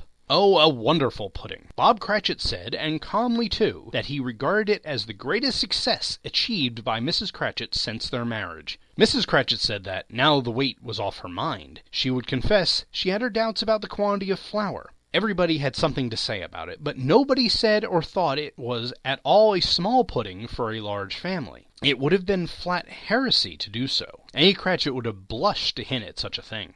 At last the dinner was all done. The cloth was cleared, the hearth swept, the fire made up. The compound in the jug being tasted and considered perfect, apples and oranges were put upon the table, and a shovelful of chestnuts on the fire. Then all the Cratchit family drew round the hearth in what Bob Cratchit called a circle, meaning half a one, and at Bob Cratchit's elbow stood the family display of glass. 2 tumblers and a custard cup without a handle. These held the hot stuff from the jug, however, as well as golden goblets would have done, and Bob served it out with beaming looks, while the chestnuts on the fire sputtered and cracked noisily. Then Bob proposed, "A Merry Christmas to us all, my dears. God bless us," which all the family echoed. "God bless us, every one," said Tiny Tim, the last of all. He sat close to his father's side, upon his little stool. Bob held his withered little hand in his, as if he loved the child and wished to keep him by his side, and dreaded that he might be taken from him. "Spirit," said Scrooge, with an interest he never felt before, "tell me if Tiny Tim will live?" "I see a vacant seat," replied the ghost, "in the poor chimney corner, and a crutch without an owner, carefully preserved. If these shadows remain unaltered by the future, the child will die." "No, no," said Scrooge. "Oh, no, kind spirit, say he will be spared." "If these shadows remain unaltered by the future, none other of my race," returned the ghost, "will find him here. What then? If he be like to die, he had better do it, and decrease the surplus population." Scrooge hung his head to hear his own words quoted by the spirit, and was overcome with penitence and grief. "Man," said the ghost, "if man you be in heart, not adamant, forbear that wicked cant until you have discovered what the surplus is, and where it is. Will you decide what men shall live, what men shall die? It may be that, in the sight of heaven, you are more worthless and less fit to live than millions like this poor man's child. O God, to hear the insect on the leaf pronouncing on too much life among his hungry brothers in the dust." Scrooge bent before the ghost's rebuke, and, trembling, cast his eyes upon the ground, but he raised them speedily upon hearing his own name. "Mr. Scrooge," said Bob. "I'll give you Mr. Scrooge, the founder of the feast." "The founder of the feast, indeed!" cried Mrs. Cratchit, reddening. "I wish I had him here. I'd give him a piece of my mind to feast upon, and I hope he'd have a good appetite for it." "My dear," said Bob, "the children! Christmas Day!" "It should be Christmas Day, I'm sure," she said, "on which one drinks to the health of such an odious, stingy, hard, unfeeling man as Mr. Scrooge." "You know he is, Robert. Nobody knows it better than you do, poor fellow." "My dear," was Bob's mild answer, "Christmas Day." "I'll drink to his health for your sake and the day's," said Mrs. Cratchit, "not for his. Long life to him. A Merry Christmas and Happy New Year. He'll be very merry and very happy, I have no doubt." The children drank the toast after her. It was the first of their proceedings which had no heartiness in it. Tiny Tim drank it last of all, but he didn't care twopence for it. Scrooge was the ogre of the family. The mention of his name cast a dark shadow on the party, which was not dispelled for a full 5 minutes. After it had passed away, they were 10 times merrier than before, from the mere relief of Scrooge the Baleful being done with. Bob Cratchit told them how he had a situation in his eye for Master Peter, which would bring in, if obtained, full 5 and 6 weekly. The 2 young Cratchits laughed tremendously at the idea of Peter's being a man of business, and Peter himself looked thoughtfully at the fire from between his collars, as if he were deliberating what particular investments he should favor when he came into the receipt of that bewildering income. Martha, who was a poor apprentice to a milliner's, then told them what kind of work she had to do, and how many hours she would work at a stretch, and how she meant to lie abed tomorrow morning for a good long rest, tomorrow being a holiday she passed at home. Also, how she had seen a countess and a lord some days before, and how the lord was much about as tall as Peter, at which Peter pulled up his collar so high that you couldn't have seen his head if you had been there. All this time the chestnuts in the jug went round and round, and by they had a song about a lost child traveling in the snow, from Tiny Tim, who had a plaintive little voice, and sang it very well indeed. There was nothing of high mark in this. They were not a handsome family. They were not well dressed. Their shoes were far from being waterproof. Their clothes were scanty, and Peter might have known, and very likely did, the inside of a pawnbroker's. But they were happy, grateful, pleased with one another, and contented with the time. And when they faded, and looked happier yet in the bright sprinklings of the spirit's torch at parting, Scrooge had his eye on them, and especially on Tiny Tim, until the last. By this time it was getting dark, and snowing pretty heavily, and as Scrooge and the spirit went along the streets, the brightness of the roaring fires in kitchens, parlors, and all sorts of rooms was wonderful. Here, the flickering of the blaze showed preparations for a cozy dinner, with hot plates baking through and through before the fire, and deep red curtains ready to be drawn to shut out the cold and darkness. There, all the children of the house were running out into the snow to meet their married sisters, brothers, cousins, uncles, aunts, and be the first to greet them. Here again were shadows on the window blinds of guests assembling, and there a group of handsome girls, all hooded and fur-booted, and all chattering at once, tripped lightly off to some near neighbor's house, where, woe upon the single man who saw them enter, artful witches, well they knew it, in a glow. But if you had judged from the numbers of people on their way to friendly gatherings, you might have thought that no one was at home to give them a welcome when they got there, instead of every house expecting company, and piling up its fires half chimney high. Blessings on it, how the ghost exalted! How it bared its breadth of breast, and opened its capacious palm, and floated on, outpouring with a generous hand, its bright and harmless mirth on everything within its reach. The very lamplighter who ran on before, dotting the dusky street with specks of light, and who was dressed to spend the evening somewhere, laughed out loudly as the spirit passed, though little kenning the lamplighter that he had any company but Christmas. And now, without a word of warning from the ghost, they stood upon a bleak and deserted moor, where monstrous masses of rude stone were cast about, as though it were the burial place of giants, and water spread itself wheresoever it listed, or would have done so but for the frost that held it prisoner, and nothing grew but moss and furze, and coarse rank grass. Down in the west the setting sun had left a streak of fiery red, which glared upon the desolation for an instant, like a sullen eye, and, frowning lower, lower, lower yet, was lost in the thick gloom of darkest night. "What place is this?" asked Scrooge. "A place where miners live, who labor in the bowels of the earth," returned the spirit. "But they know me. See!" A light shone from the window of a hut, and swiftly they advanced toward it. Passing through the wall of mud and stone, they found a cheerful company assembled round a glowing fire.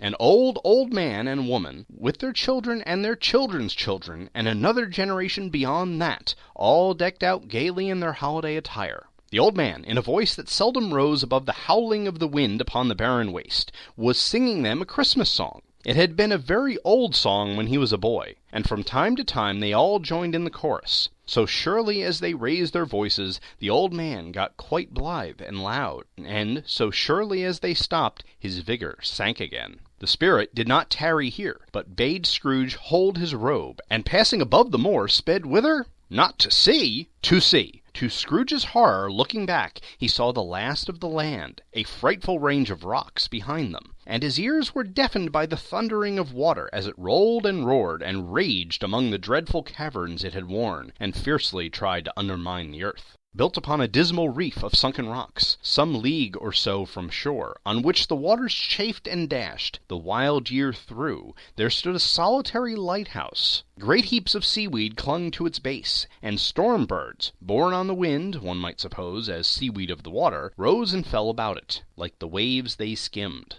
But even here, two men who watched the light had made a fire that through the loophole in the thick stone wall shed a ray of brightness on the awful sea. Joining their horny hands over the rough table at which they sat, they wished each other Merry Christmas in their can of grog, and one of them, the elder two, with his face all damaged and scarred with the hard weather, as the figurehead of an old ship might be, struck up a sturdy song, like a gale in itself. Again the ghost sped on, above the black and heaving sea, on, until being far away, as he told Scrooge, from any shore, they lighted on a ship. They stood beside the helmsman at the wheel, the lookout in the bow, the officers who had the watch, dark, ghostly figures in their several stations, but every man among them hummed a Christmas tune, or had a Christmas thought, or spoke below his breath to his companion of some bygone Christmas day, with homeward hopes belonging to it. And every man on board, waking or sleeping, good or bad, had had a kinder word for one another that day than on any day in the year, and had shared to some extent in the festivities, and had remembered those he had cared for at a distance, and had known that they delighted to remember him. It was a great surprise to Scrooge, while listening to the moaning of the wind, and thinking what a solemn thing it was to move on through the lonely darkness over an unknown abyss, whose depths were secrets as profound as death. It was a great surprise to Scrooge, while thus engaged, to hear a hearty laugh. It was a much greater surprise to Scrooge to recognize it as his own nephew's, and to find himself in a bright, dry, gleaming room, with a spirit standing smiling by his side, and looking at the same nephew with approving affability. "Ha ha!" laughed Scrooge's nephew. "Ha ha ha ha!" If you should happen, by any unlikely chance, to know a man more blessed in a laugh than Scrooge's nephew, all I can say is, I should like to know him too. Introduce me, and I'll cultivate his acquaintance. It is a fair, even-handed, noble adjustment of things that, while there is infection in disease and sorrow, there is nothing in the world so irresistibly contagious as laughter and good humor. When Scrooge's nephew laughed in this way, holding his sides, rolling his head, and twisting his face in the most extravagant contortions, Scrooge's niece, by marriage, laughed as heartily as he, as their assembled friends, being not a bit behindhand, roared out lustfully. "Ha ha ha ha ha ha ha! He said that Christmas was a humbug, as I live!" cried Scrooge's nephew. "He believed it, too!" "More the shame for him, Fred," said Scrooge's niece indignantly. Bless those women. They never do anything by halves. They are always in earnest. She was very pretty, exceedingly pretty, with a dimpled, surprised-looking, capital face, a ripe little mouth that seemed made to be kissed, as no doubt it was, all kinds of good little dots about her chin that melted into one another when she laughed, and the sunniest pair of eyes you ever saw in any little creature's head. Altogether, she was what you would have called provoking, you know, but satisfactory, too. Oh, perfectly satisfactory. "He's a comical old fellow," said Scrooge's nephew. "That's the truth, and not so pleasant as he might be. However, his offences carry their own punishment, and I have nothing to say against him." "I'm sure he's very rich, Fred," hinted Scrooge's niece. "At least you always tell me so." "And what of that, my dear?" said Scrooge's nephew. "His wealth is of no use to him. He don't do any good with it. He don't make himself comfortable with it. He hasn't the satisfaction of thinking that he is ever going to benefit us with it." "I have no patience with him," observed Scrooge's niece. Scrooge's niece's sisters and all the other ladies expressed the same opinion. "Oh, I have," said Scrooge's nephew. "I am sorry for him. I couldn't be angry with him if I tried. Who suffers by his ill whims? Himself always. Here, he takes into his head to dislike us, and he won't come to dine with us. What's the consequence? He don't lose much of a dinner." "Indeed, I think he loses a very good dinner," interrupted Scrooge's niece. Everybody else said the same, and they must be allowed to have been competent judges, because they had just had dinner, and, with the dessert upon the table, were clustered round the fire by lamplight. "Well, I am very glad to hear it," said Scrooge's nephew, "because I haven't any great faith in these young housekeepers. What do you say, Topper?" Topper had clearly got his eye upon one of Scrooge's niece's sisters, for he answered that a bachelor was a wretched outcast, who had no right to express an opinion on the subject, whereas Scrooge's niece's sister, the plump one with the lace tucker, not the one with the roses, blushed. "Do go on, Fred," said Scrooge's niece, clapping her hands. "He never finishes what he begins to say. He is such a ridiculous fellow." Scrooge's nephew revelled in another laugh, and, as it was impossible to keep the infection off, though the plump sister tried hard to do it with aromatic vinegar, his example was unanimously followed. "I was only going to say," said Scrooge's nephew, "that the consequence of his taking a dislike to us, and not making merry with us, is, as I think, that he loses some pleasant moments, which could do him no harm. I'm sure he loses pleasanter companions than he can find in his own thoughts, either in his mouldy old office or his dusty chambers. I mean to give him the same chance every year, whether he likes it or not, for I pity him. He may rail against Christmas till he dies, but he can't help thinking better of it. I defy him, if he finds me going there in good temper, year after year, and saying, 'Uncle Scrooge, how are you?' If it only puts him in the vein to leave his poor clerk £50, that's something, and I think I shook him yesterday." It was their turn to laugh now, at the notion of his shaking Scrooge. But being thoroughly good-natured, and not much caring what they laughed at, so that they laughed at any rate, he encouraged them in their merriment, and passed the bottle joyously. After tea, they had some music, for they were a musical family, and knew what they were about when they sung a glee or catch, I can assure you. especially Topper, who could growl away in the bass like a good one, and never swell the large veins in his forehead, or get red in the face over it. Scrooge's niece played well upon the harp, and played, among other tunes, a simple little air, a mere nothing you might learn to whistle in 2 minutes, which had been familiar to the child who fetched Scrooge from the boarding school, as he had been reminded by the ghost of Christmas past. When this strain of music sounded, all the things that ghost had shown him came upon his mind. He softened more and more, and thought that, if he could have listened to it often, years ago, he might have cultivated the kindnesses of life for his own happiness with his own hands, without resorting to the sexton's spade that buried Jacob Marley. But they didn't devote the whole evening to music. After a while they played at forfeits, for it is good to be children sometimes, and never better than at Christmas, when its mighty founder was a child himself. Stop! There was first a game of blind man's bluff. Of course there was, and I no more believe Topper was really a blind man than I believe he had eyes in his boots. My opinion is, that was a done thing between him and Scrooge's nephew, and that the ghost of Christmas present knew it. The way he went after that plump sister in the lace tucker was an outrage on the credulity of human nature. Knocking down the fire irons, tumbling over the chairs, bumping up against the piano, smothering himself amongst the curtains, wherever she went, there went he. He always knew where the plump sister was. He wouldn't catch anybody else. If you had fallen up against him, as some of them did, on purpose, he would have made a feint of endeavoring to seize you, which would have been an affront to your understanding, and would instantly have sidled off in the direction of the plump sister. She often cried out that it wasn't fair, and it really was not. But when at last he caught her, when, in spite of all her silken rustlings and her rapid flutterings past him, he got her into a corner whence there was no escape, then his conduct was most execrable, for his pretending not to know her, his pretending that it was necessary to touch her headdress, and further to assure himself of her identity by pressing a certain ring upon her finger, and a certain chain about her neck, was vile, monstrous. No doubt she told him her opinion of it when, another blind man being in office, they were so very confidential together behind the curtains. Scrooge's niece was not one for the blind man's bluff party, but was made comfortable with a large chair and a footstool in a snug corner where the ghost and Scrooge were close behind her. But she joined in the forfeits, and loved her love to admiration with all the letters of the alphabet. Likewise at the game of how, when, and where, she was very great, and, to the secret joy of Scrooge's nephew, beat her sisters hollow, though they were sharp girls too, as Topper could have told you. There might have been 20 people there, young and old, but they all played, and so did Scrooge. For, wholly forgetting, in the interest he had in what was going on, that his voice made no sound in their ears, he sometimes came out with his guess quite loud, and often guessed right, too. For the sharpest needle, best Whitechapel, warranted not to cut in the eye, was not sharper than Scrooge, blunt as he took it in his head to be.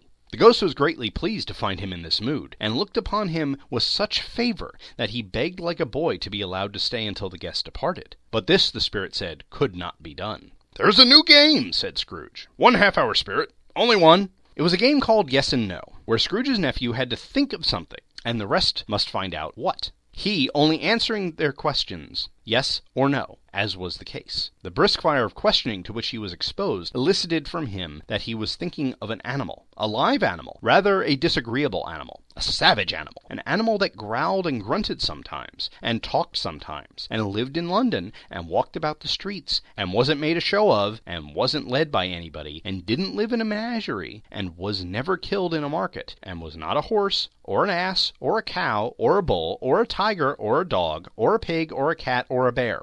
At every fresh question that was put to him, the nephew burst into a fresh roar of laughter, and was so inexpressibly tickled that he was obliged to get up off the sofa and stamp. At last the plump sister, falling into a similar state, cried out, "I have found it out! I have found what it is, Fred! I know what it is!" "What is it?" cried Fred. "It's your Uncle Scrooge!" Which it certainly was. Admiration was the universal sentiment, though some objected to the reply to "Is it a bear?" ought to have been yes, inasmuch as an answer in the negative was sufficient to have diverted their thoughts from Mr. Scrooge, supposing they had ever had any tendency that way. "He has given us plenty of merriment, I am sure," said Fred, "and it would be ungrateful not to drink to his health. Here is a glass of mulled wine ready to our hand at the moment, and I say, Uncle Scrooge!" "Well, Uncle Scrooge!" they cried. "A Merry Christmas and a Happy New Year to the old man, wherever he is," said Scrooge's nephew. "He wouldn't take it from me, but may he have it nevertheless. Uncle Scrooge!" Uncle Scrooge had imperceptibly become so gay and light of heart that he would have pledged the unconscious company in return, and thanked them in an inaudible speech, if the ghost had given him the time. But the whole scene passed off in the breath of the last words spoken by his nephew, and he and the spirit were again upon their travels. Much they saw, and far they went, and many homes they visited, but always with a happy end. The spirit stood beside sick beds, and they were cheerful; on foreign lands, and they were close at home; by struggling men, and they were patient in their greater hope; by poverty, and it was rich; in almshouse, hospital, and gaol; in misery's every refuge, where vain man in his little brief authority had not made fast the door, and barred the spirit out, he left his blessing, and taught Scrooge his precepts. It was a long night, if it were only one night, but Scrooge had his doubts of this, because the Christmas holidays appeared to be condensed into the space of time that passed together. It was strange, too, that while Scrooge remained unaltered in his outward form, the ghost grew older, clearly older. Scrooge had observed this change, but never spoke of it, until they left a children's 12th night party, when, looking at the spirit as they stood together in an open place, he noticed that his hair was gray.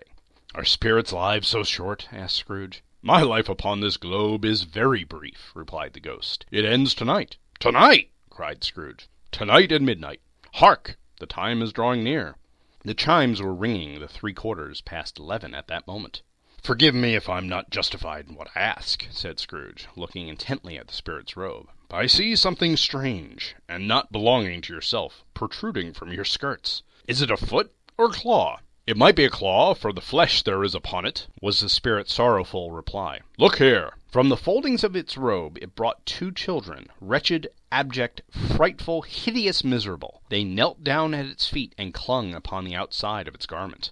"Oh, man, look here! Look! Look down here!" exclaimed the ghost. They were a boy and a girl, yellow, meager, ragged, scowling, wolfish, but prostrate, too, in their humility. Where graceful youth should have filled their features out, and touched them with his freshest tints, a stale and shriveled hand, like that of age, had pinched and twisted them, and pulled them into shreds. Where angels might have sat enthroned, devils lurked, and glared out menacingly. No change, no degradation, no perversion of humanity in any grade, through all the mysteries of wonderful creation, has monsters half so horrible and dread. Scrooge started back, appalled. Having them shown to him in this way, he tried to say they were fine children, but the words choked themselves, rather than be parties to a lie of such enormous magnitude.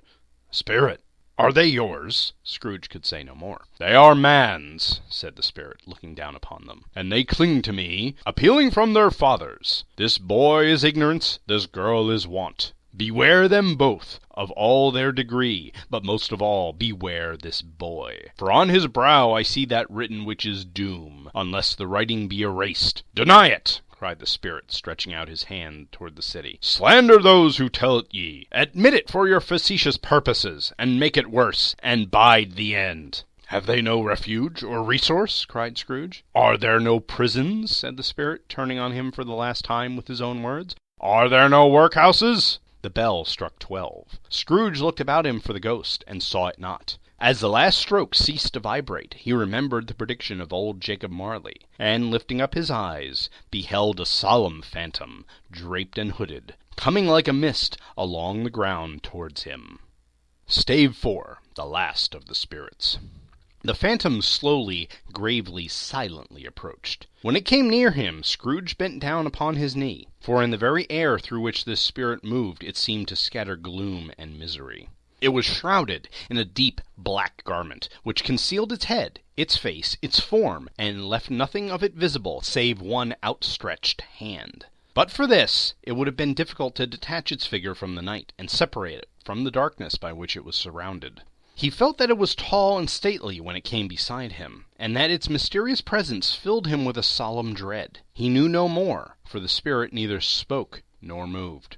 "I am in the presence of the ghost of Christmas yet to come," said Scrooge. The spirit answered not, but pointed onward with its hand. "You are about to show me the shadows of the things that have not happened, but will happen in the time before us," Scrooge pursued. "Is that so, spirit?" The upper portion of the garment was contracted for an instant in its folds, as if the spirit had inclined its head. That was the only answer he received. Although well used to ghostly company by this time, Scrooge feared the silent shape so much that his legs trembled beneath him, and he found that he could hardly stand when he prepared to follow it. The spirit paused a moment, as if observing his condition and giving him time to recover. But Scrooge was all the worse for this. It thrilled him with a vague, uncertain horror to know that, behind the dusky shroud, there were ghostly eyes intently fixed upon him, while he, though he stretched his own to the utmost, could see nothing but a spectral hand and one great heap of black. "Ghost of the future!" he exclaimed, "I fear you more than any spectre I have seen. But as I know your purpose is to do me good, and as I hope to live to be another man from what I was, I am prepared to bear you company, and do it with a thankful heart. Will you not speak to me?" It gave no reply. The hand was pointed straight before them. "Lead on," said Scrooge. "Lead on! The night is waning fast, and it is precious time to me, I know. Lead on, spirit." The phantom moved away, as it had come toward him. Scrooge followed in the shadow of its dress, which bore him up, he thought, and carried him along. They scarcely seemed to enter the city, for the city rather seemed to spring up about them, and encompass them of its own act. But there they were in the heart of it, on 'change, amongst the merchants, who hurried up and down, and chinked the money in their pockets, and conversed in groups, and looked at their watches, and trifled thoughtfully with their great gold seals, and so forth, as Scrooge had seen them often. The spirit stopped behind one little knot of businessmen. Observing that its hand was pointed to them, Scrooge advanced to listen to their talk. "No," said a great fat man with a monstrous chin. "I don't know much about it either way. I only know he's dead." "When did he die?" inquired another. "Last night, I believe." "Why, what was the matter with him?" asked the third, taking a vast quantity of snuff out of a very large snuff-box. "I thought he'd never die." "God knows," said the first man with a yawn. "What has he done with his money?" asked a red-faced gentleman with a pendulous excrescence on the end of his nose that shook like the gills of a turkey-cock. "I haven't heard," said the man with the large chin, yawning again. "Left it to his company, perhaps. He hasn't left it to me, that's all I know." This pleasantry was received with a general laugh. "It is likely to be a very cheap funeral," said the same speaker, "for upon my life I don't know of anybody to go to it. Suppose we make up a party and volunteer." "I don't mind going if a lunch is provided," observed the gentleman with the excrescence on his nose. "But I must be fed if I make one." Another laugh. "Well, I am the most disinterested among you, after all," said the first speaker, "for I never wear black gloves, and I never eat lunch. But I'll offer to go if anybody else will. When I come to think of it, I'm not all that sure that I wasn't his most particular friend, for we used to stop and speak whenever we met. Bye-bye." The speakers and listeners strolled away, and mixed with other groups. Scrooge knew the men, and looked towards the spirit for an explanation. The phantom glided on into a street, its finger pointed at two persons meeting. Scrooge listened again, thinking that the explanation might lie here. He knew these men also perfectly. They were men of business, very wealthy, and of great importance. He made a point always of standing well in their esteem, in a business point of view, that is, strictly in a business point of view. "How are you?" said one. "How are you?" returned the other. "Well," said the first, "Old Scratch has got his own at last, eh?" "So I'm told," returned the second. "Cold, isn't it?" "Seasonable for Christmas time. You are not a skater, I suppose?" No, something else to think of. Good morning." Not another word. That was their meeting, their conversation, and their parting.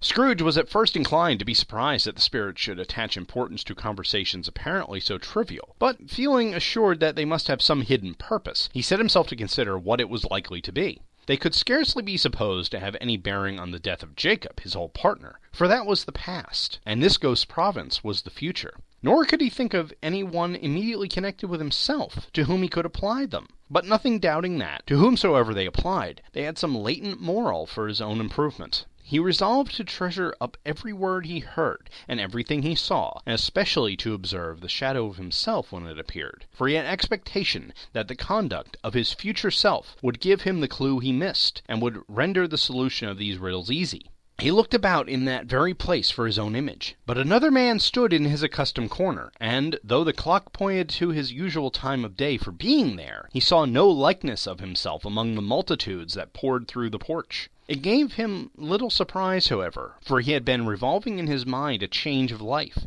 and thought and hoped he saw his new-born resolutions carried out in this. Quiet and dark, beside him stood the phantom, with its outstretched hand. When he roused himself from his thoughtful quest, he fancied, from the turn of the hand, that its situation in reference to himself, that the unseen eyes were looking at him keenly. It made him shudder, and feel very cold. They left the busy scene, and went into an obscure part of the town, where Scrooge had never penetrated before, although he recognized its situation and its bad repute. The ways were foul and narrow, the shops and houses wretched, the people half-naked, drunken, slipshod, ugly. Alleys and archways, like so many cesspools, disgorged their offences of smell and dirt and life upon the straggling streets, and the whole quarter reeked with crime, with filth and misery. Far in this den of infamous resort, there was a low-browed, beetling shop, below a penthouse roof, where iron, old rags, bottles, bones, and greasy offal were bought.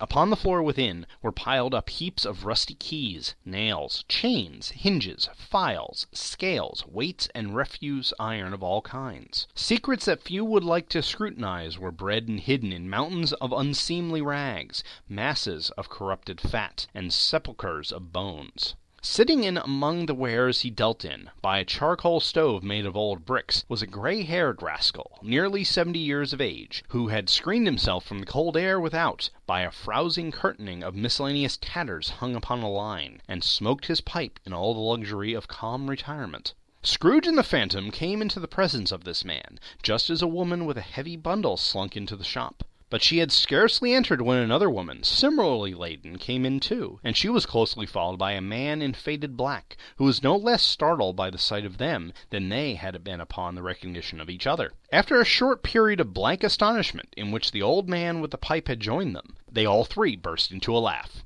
"Let the charwoman alone be the first," cried she who entered first. "Let the laundress alone be the second, and let the undertaker's man alone be the third. Look here, old Joe, here's a chance, if we haven't all three met here without meaning it." "Couldn't have met in a better place," said old Joe, removing his pipe from his mouth. "Come into the parlor. You were made free of it long ago, you know, and the other two ain't strangers. Stop till I shut the door of the shop. Ah, how it shrieks! There ain't such a rusty bit of metal in the place as its own hinges, I believe, and I'm sure there's no such old bones here as mine. Ha ha! We're all suitable to our calling. We're well matched. Come into the parlor. Come into the parlor." The parlor was the space behind the screen of rags. The old man raked the fire together with an old stair-rod, and, having trimmed his smoky lamp, for it was night, with the stem of his pipe, put it into his mouth again.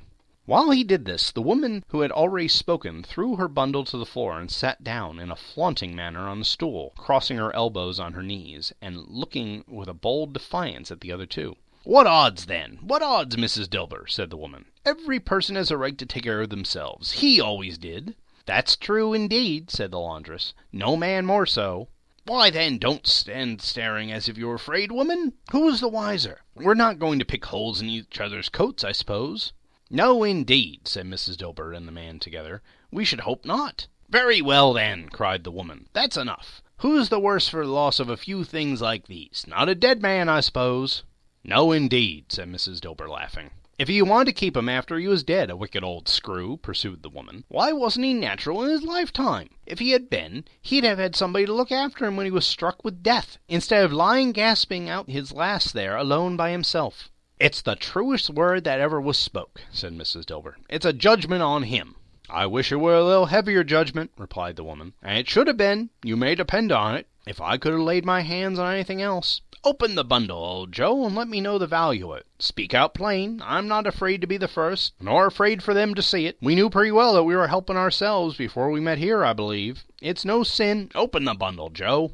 But the gallantry of her friends would not allow this, and the man in faded black, mounting the breach first, produced his plunder. It was not extensive. A seal or two, a pencil case, a pair of sleeve buttons, and a brooch of no great value were all. They were severely examined and appraised by old Joe, who chalked the sums he was disposed to give for each upon the wall, and added them to a total when he found that there was nothing more to come. "That's your account," said Joe. "I wouldn't give another sixpence if I was to be boiled for not doing it. Who's next?" Mrs. Dilber was next. Sheets and towels, a little wearing apparel, 2 old-fashioned silver teaspoons, a pair of sugar tongs, and a few boots. Her account was stated on the wall in the same manner. "I always give too much to ladies. It's a weakness of mine, and that's the way I ruin myself," said old Joe. "That's your account. If you asked me for another penny and made it an open question, I'd repent of being so liberal and knock off half a crown." "Now undo my bundle, Joe," said the first woman. Joe went down on his knees for the greater convenience of opening it, and, having unfastened a great many knots, dragged out a large heavy roll of some dark stuff. "What do you call this?" said Joe. "Bed curtains?" "Ah," returned the woman, laughing and leaning forward on her crossed arms, "bed curtains. You don't mean to say you took 'em down, rings and all, with him lying there?" said Joe. "Yes, I do," replied the woman. "Why not?" "You were born to make a fortune," said Joe, "and you'll certainly do it." "I certainly shan't hold my hand when I can get anything in it by reaching it out, for the sake of such a man as he was, I promise you, Joe," returned the woman coolly. "Don't drop that oil in the blankets now." "His blankets?" asked Joe.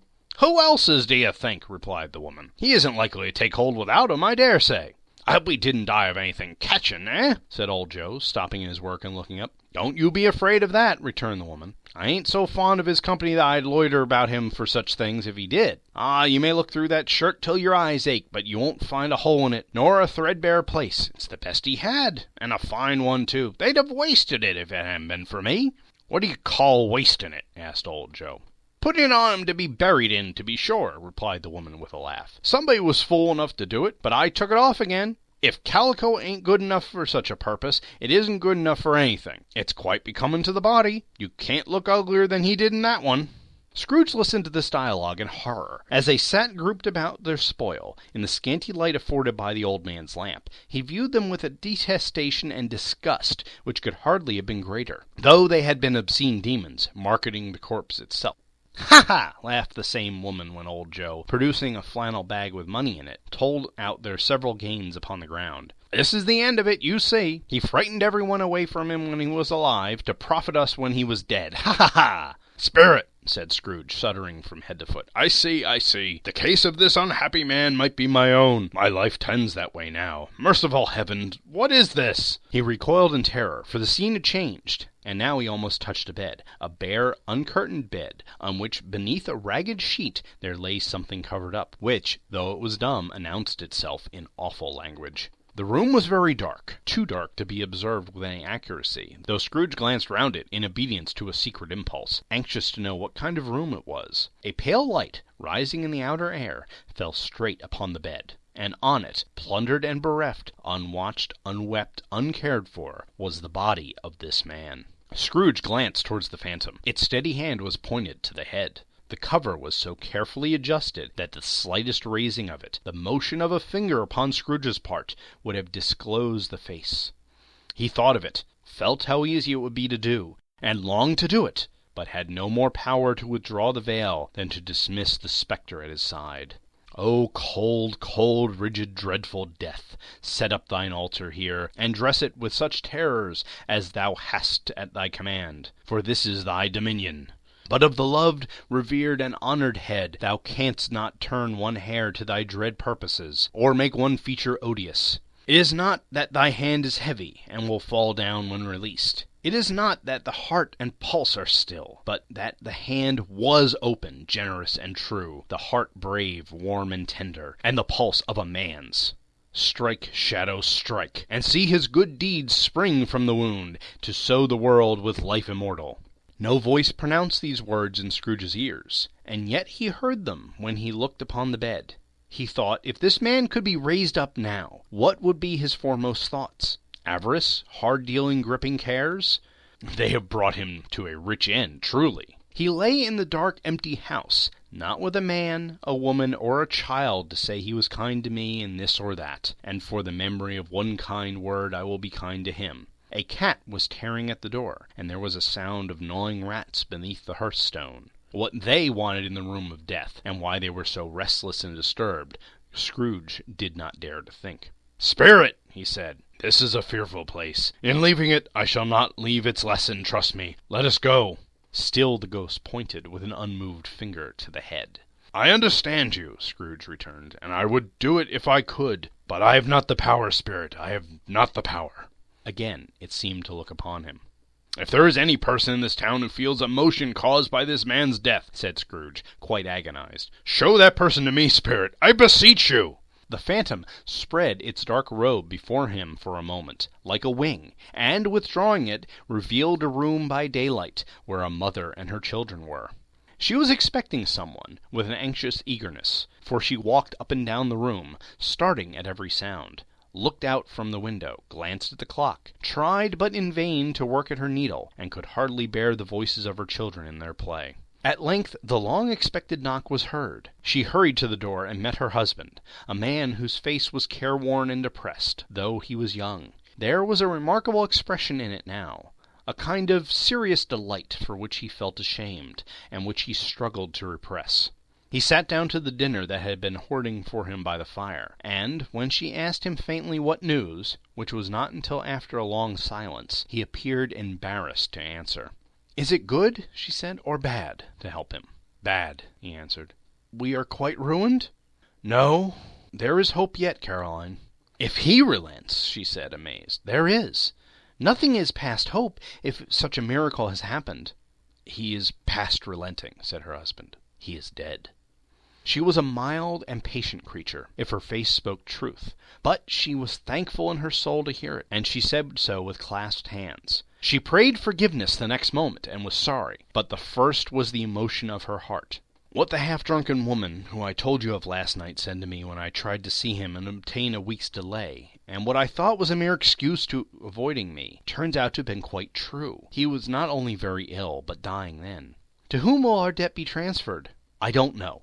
But before that time we shall be ready with the money, and, even though we were not, it would be bad fortune indeed to find so merciless a creditor in his successor. We may sleep tonight with light hearts, Caroline." Yes, soften it as they would, their hearts were lighter. Their children's faces, hushed and clustered round to hear what they so little understood, were brighter, and it was a happier house for this man's death. The only emotion that the ghost could show him, caused by the event, was one of pleasure. "Let me see some tenderness connected with the death," said Scrooge, "or that dark chamber spirit which we left just now will be forever present to me." The ghost conducted him through several streets familiar to his feet, and as they went along, Scrooge looked here and there to find himself, but nowhere was he to be seen. They entered poor Bob Cratchit's house, the dwelling he had visited before, and found the mother and the children seated round the fire. Quiet, very quiet. The noisy little Cratchits were as still as statues in one corner, and sat looking up at Peter, who had a book before him. The mother and her daughters were engaged in sewing, but surely they were very quiet. And he took the child and set him in the midst of them. Where had Scrooge heard those words? He had not dreamed them. The boy must have read them out, as he and the spirit crossed the threshold. Why did he not go on? The mother laid her work upon the table, and put her hand up to her face. "The color hurts my eyes," she said. "The color? Ah, poor Tiny Tim." "They're better now," said Cratchit's wife. "It makes them weak by candlelight. I wouldn't show weak eyes to your father when he comes home for the world. It must be near his time." "Past it, rather," Peter answered, shutting up his book. "But I think he has walked a little slower than he used these past few evenings, Mother." They were very quiet again. At last she said, in a steady, cheerful voice that only faltered once, I've known him walk with Tiny Tim upon his shoulder very fast indeed." "And so have I," cried Peter. "Often." "And so have I," exclaimed another. So had all. "But he was very light to carry," she resumed, intent upon her work. "And his father loved him so that it was no trouble at all. No trouble. And there is your father at the door." She hurried out to meet him, and little Bob in his comforter, he had need of it, poor fellow, came in. His tea was ready for him on the hob, and they all tried who should help him to it most. Then the two young Cratchits got upon their knees and laid, each child, a little cheek against his face, as if they said, "Don't mind it, father, don't be grieved." Bob was very cheerful with them, and spoke pleasantly to all the family. He looked at the work upon the table, and praised the industry and speed of Mrs. Cratchit and the girls. They would be done long before Sunday, he said.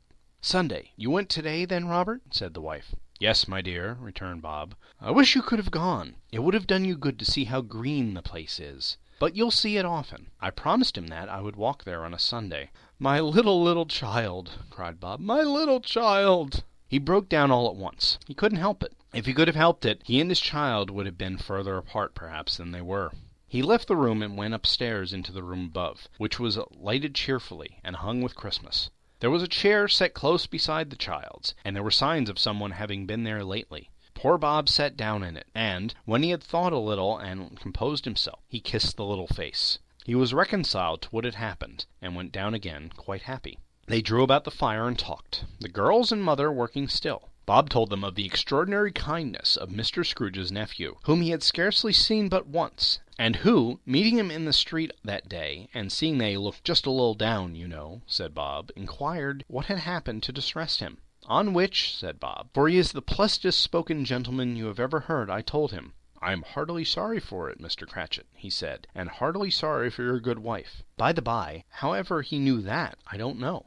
Knew what, dear? Why, that you were a good wife, replied Bob. Everybody knows that, said Peter. Very well observed, my boy, cried Bob. I hope they do. Heartily sorry, he said, for your good wife. If I can be of service to you in any way, he said, giving me his card, that's where I live. Pray come to me. Now it wasn't, cried Bob, for the sake of anything he might be able to do for us, so much as for his kind way, that this was quite delightful. It really seemed as if he had known our Tiny Tim and felt with us. I'm sure he's a good soul, said Mrs. Cratchit. You would be sure of it, my dear, returned Bob, if you saw and spoke to him.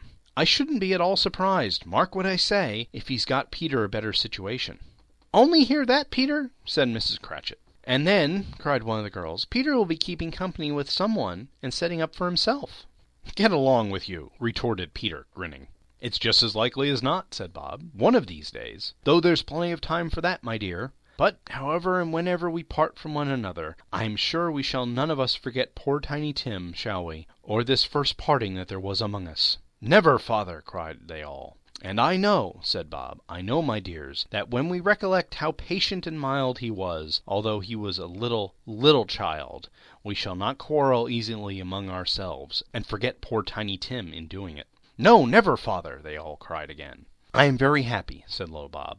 I am very happy. Mrs. Cratchit kissed him, his daughters kissed him, the two young Cratchits kissed him, and Peter and himself shook hands. Spirit of Tiny Tim, thy childish essence was from God. Spectre, said Scrooge, something informs me that our parting moment is at hand. I know it, but I know not how. Tell me what man was that whom we saw lying dead? The ghost of Christmas yet to come conveyed him, as before, though at a different time, he thought. Indeed, there seemed no order in these later visions, save that they were in the future, into the resorts of business men, but showed him not himself. Indeed, the spirit did not stay for anything, but went straight on, as to the end just now desired, until besought by Scrooge to tarry a moment. This court, said Scrooge, through which we hurry now, is where my place of occupation is, and has been for a length of time. I see the house. Let me behold what I shall be in days to come. The spirit stopped. His hand was pointed elsewhere. The house is yonder, exclaimed Scrooge. Why do you point that way? The inexorable finger underwent no change. Scrooge hastened to the window of his office and looked in. It was an office still, but not his. The furniture was not the same, and the figure in the chair was not himself. The phantom pointed as before. He joined it once again, and, wondering why and whither he had gone, accompanied it until they reached an iron gate. He paused to look round before entering. A churchyard. Here, then, the wretched man, whose name he had now to learn, lay underneath the ground. It was a worthy place, walled in by houses, overrun by grass and weeds, the growth of vegetation's death, not life, choked up with too much burying, fat with repleted appetite. A worthy place. The spirit stood among the graves and pointed to one. He advanced toward it, trembling. The phantom was exactly as it had been, but he dreaded that he saw a new meaning in its solemn shape. Before I draw nearer to that stone to which you point, said Scrooge, answer me one question. Are these the shadows of the things that will be, or are they shadows of the things that may be only? Still, the ghost pointed downward to the grave by which it stood. Men's courses will foreshadow certain ends, to which, if persevered in, they must lead, said Scrooge. But if those courses be departed from, the ends will change. Say it is thus with what you show me. The spirit was immovable as ever. Scrooge crept toward it, trembling as he went, and, following the finger, read upon the stone of the neglected grave his own name, Ebenezer Scrooge. Am I the man who lay upon the bed? He cried upon his knees. The finger pointed from the grave to him, and back again. No, spirit! Oh, no! No! The finger still was there. Spirit! He cried, tight clutching at its robes. Hear me! I am not the man I was! I will not be the man I must have been but for this intercourse. Why show me this if I am past all hope? For the first time the hand appeared to shake. Good spirit, he pursued, as down upon the ground he fell before it. Your nature intercedes for me and pities me. Assure me that I may yet change these shadows you have shown me by an altered life. The kind hand trembled. I will honor Christmas in my heart, and try to keep it all the year. I will live in the past, the present, and the future. The spirits of all three shall strive within me. I will not shut out the lessons that they teach. Oh, tell me I may sponge away the writing on this stone!" In his agony, he caught the spectral hand. It sought to free itself, but he was strong in his entreaty, and detained it. The spirit, stronger yet, repulsed him. Holding up his hands in a last prayer to have his fate reversed, he saw an alteration in the phantom's hood and dress. It shrunk, collapsed, and dwindled down into a bedpost. Stage 5. The end of it. Yes, and the bedpost was his own. The bed was his own. The room was his own. Best and happiest of all, the time before him was his own, to make amends in. "I will live in the past, the present, and the future," Scrooge repeated as he scrambled out of bed. "The spirits of all three shall strive within me. Oh, Jacob Marley, heaven and the Christmas time be praised for this. I say it on my knees, old Jacob, on my knees." He was so fluttered and so glowing with his good intentions that his broken voice would scarcely answer to his call. He had been sobbing violently in his conflict with the spirit, and his face was wet with tears. "They are not torn down," cried Scrooge, folding one of his bed curtains in his arms. "They are not torn down, rings and all. They are here. I am here. The shadows of the things that would have been may be dispelled. They will be. I know they will." His hands were busy with his garments all this time, turning them inside out, putting them on upside down, tearing them, mislaying them, making them parties to every kind of extravagance. "I don't know what to do," cried Scrooge, laughing and crying in the same breath, and making a perfect laocoon of himself with his stockings. "I am as light as a feather. I am as happy as an angel. I am as merry as a schoolboy. I am as giddy as a drunken man. Merry Christmas to everybody, and Happy New Year to all the world. Hello there! Whoop! Hello!" He had frisked into the sitting room, and was now standing there, perfectly winded. "There's the saucepan that the gruel was in," cried Scrooge, starting off again, and going round the fireplace. "There's the door by which the ghost of Jacob Marley entered. There's the corner where the ghost of Christmas Present sat. There's the window where I saw the wandering spirit. It's all right. It's all true. It all happened. Ha ha ha ha!" Really, for a man who had been out of practice for so many years, it was a splendid laugh. A most illustrious laugh. The father of a long, long line of brilliant laughs. "I don't know what day of the month it is," said Scrooge. "I don't know how long I've been among the spirits. I don't know anything. I'm quite a baby. Never mind. I don't care. I'd rather be a baby. Halloo, whoop, halloo there!" He was checked in his transports by the churches ringing out the lustiest peals he had ever heard. Clash, clash, hammer, ding, dong, bell, bell, dong, ding, hammer, clash, clash, bell, dong, ding, hammer, clang, clash. Oh, glorious, glorious! Running to the window, he opened it and put out his head. No fog, no mist, clear, bright, jovial, stirring, cold, cold piping for the blood to dash to, golden sunlight, heavenly sky, sweet fresh air, merry bells, oh, glorious, glorious. "What's today?" cried Scrooge, calling downward to a boy in Sunday clothes, who perhaps had loitered in to look about him.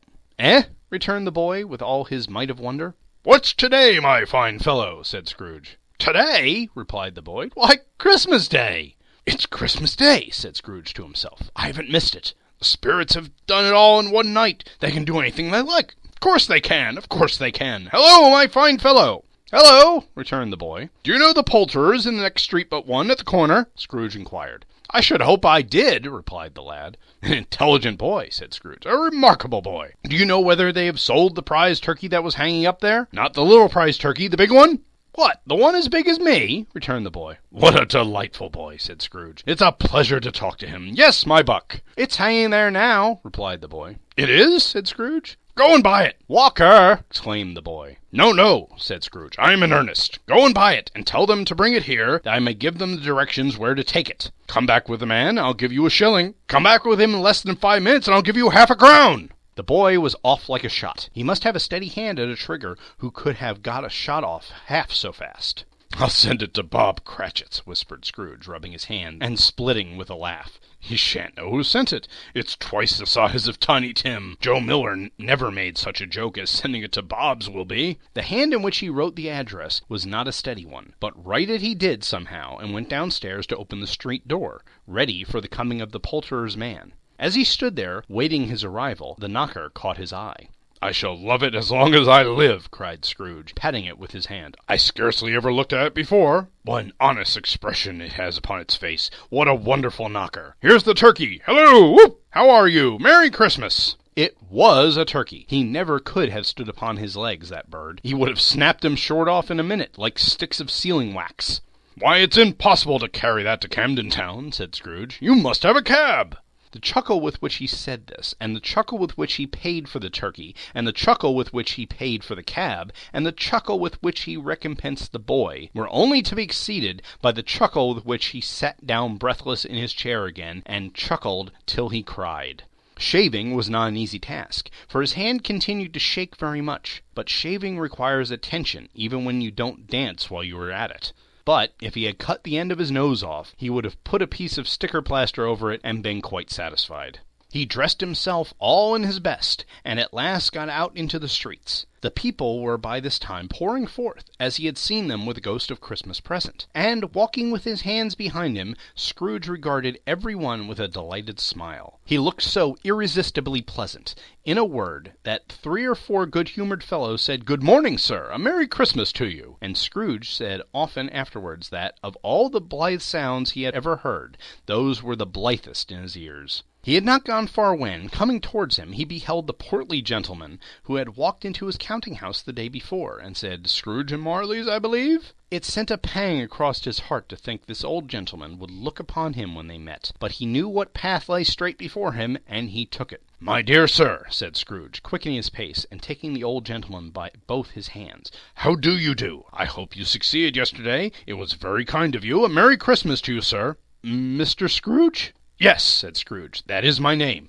and I fear it may not be pleasant to you. Allow me to ask your pardon, and you will have the goodness—" Here Scrooge whispered in his ear. "Lord bless me!" cried the gentleman, as if his breath were taken away. "My dear Mr. Scrooge, are you serious?" "If you please," said Scrooge, "not a farthing less. A great many back payments are included in it, I assure you. Will you do me that favour?" "My dear sir," said the other, shaking hands with him, "I don't know what to say of so much munificent—" "Don't say anything, please," retorted Scrooge. "Come and see me. Will you come and see me?" "I will," cried the old gentleman, and it was clear he meant to do it. "Thank ye," said Scrooge. "I am much obliged to you. I thank you 50 times. Bless you." He went to church, and walked about the streets, and watched the people hurrying to and fro, and patted the children on the head, and questioned beggars, and looked down into the kitchens of houses, and up to the windows, and found that everything could yield him pleasure. He had never dreamed that any walk, that anything, could give him so much happiness. In the afternoon he turned his steps towards his nephew's house. He passed the door a dozen times before he had the courage to go up and knock, but he made a dash and did it.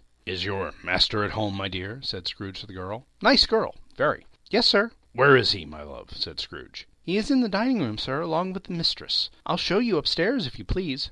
"Thank ye. He knows me," said Scrooge, with his hand already on the dining-room lock. "I'll go in here, my dear." He turned it gently, and sidled his face in round the door. They were looking at the table, which was spread out in great array, for these young housekeepers were always nervous on such points, and like to see that everything is right. "Fred," said Scrooge. Dear heart alive, how his niece by marriage started! Scrooge had forgotten for the moment about her sitting in the corner with the footstool, or wouldn't have done it on any account. "Why, bless my soul!" cried Fred. "Who's that?" "It's I, your Uncle Scrooge. "I've come to dinner." "Will you let me in, Fred?" Let him in. It was a mercy he didn't shake his arm off. He was at home in 5 minutes. Nothing could be heartier. His niece looked just the same. So did Topper when he came. So did the plump sister when she came. So did everyone when they came. Wonderful party, wonderful games, wonderful unanimity, wonderful happiness. But he was early at the office next morning. Oh, he was early there. If he could only be there first, to catch Bob Cratchit coming in late. That was the thing he had set his heart upon. And he did it. Yes, he did. The clock struck 9. No Bob. 1/4 past. No Bob. He was full 18 minutes and a half behind his time. Scrooge sat with his door wide open, that he might see him come into the tank.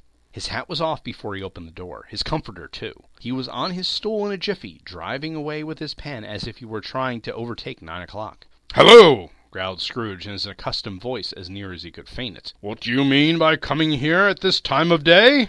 "I'm very sorry, sir," said Bob. "I am behind my time." "You are," repeated Scrooge. "Yes, I think you are.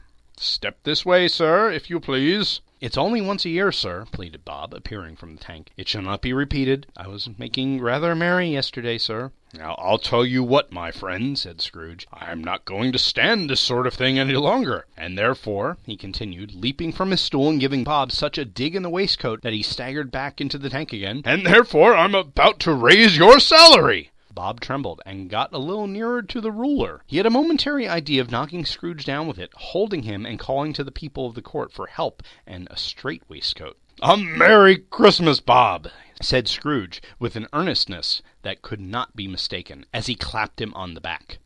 "A merrier Christmas, Bob, my good fellow, than I have given you for many a year. I'll raise your salary and endeavor to assist your struggling family, and we will discuss your affairs this very afternoon over a Christmas bowl of smoking bishop, Bob. Make up the fires and buy another coal scuttle before you dot another I, Bob Cratchit." Scrooge was better than his word. He did it all, and infinitely more. And to Tiny Tim, who did not die, he was a second father. He became as good a friend, as good a master, and as good a man as the good old city knew, or any other good old city, town, or borough in the good old world. Some people laughed to see the alteration in him, but he let them laugh, and little heeded them. For he was wise enough to know that nothing ever happened on this globe for good, at which some people did not have their fill of laughter in the outset. And, knowing that such as these would be blind anyway, he thought it quite as well that they should wrinkle up their eyes in grins as have the malady in less attractive forms. His own heart laughed, and that was quite enough for him. He had no further intercourse with spirits, but lived upon the total abstinence principle ever afterwards, and it was always said of him that he knew how to keep Christmas well, if any man alive possessed the knowledge. May that be truly said of us, and all of us, and so, as Tiny Tim observed, God bless us, every one.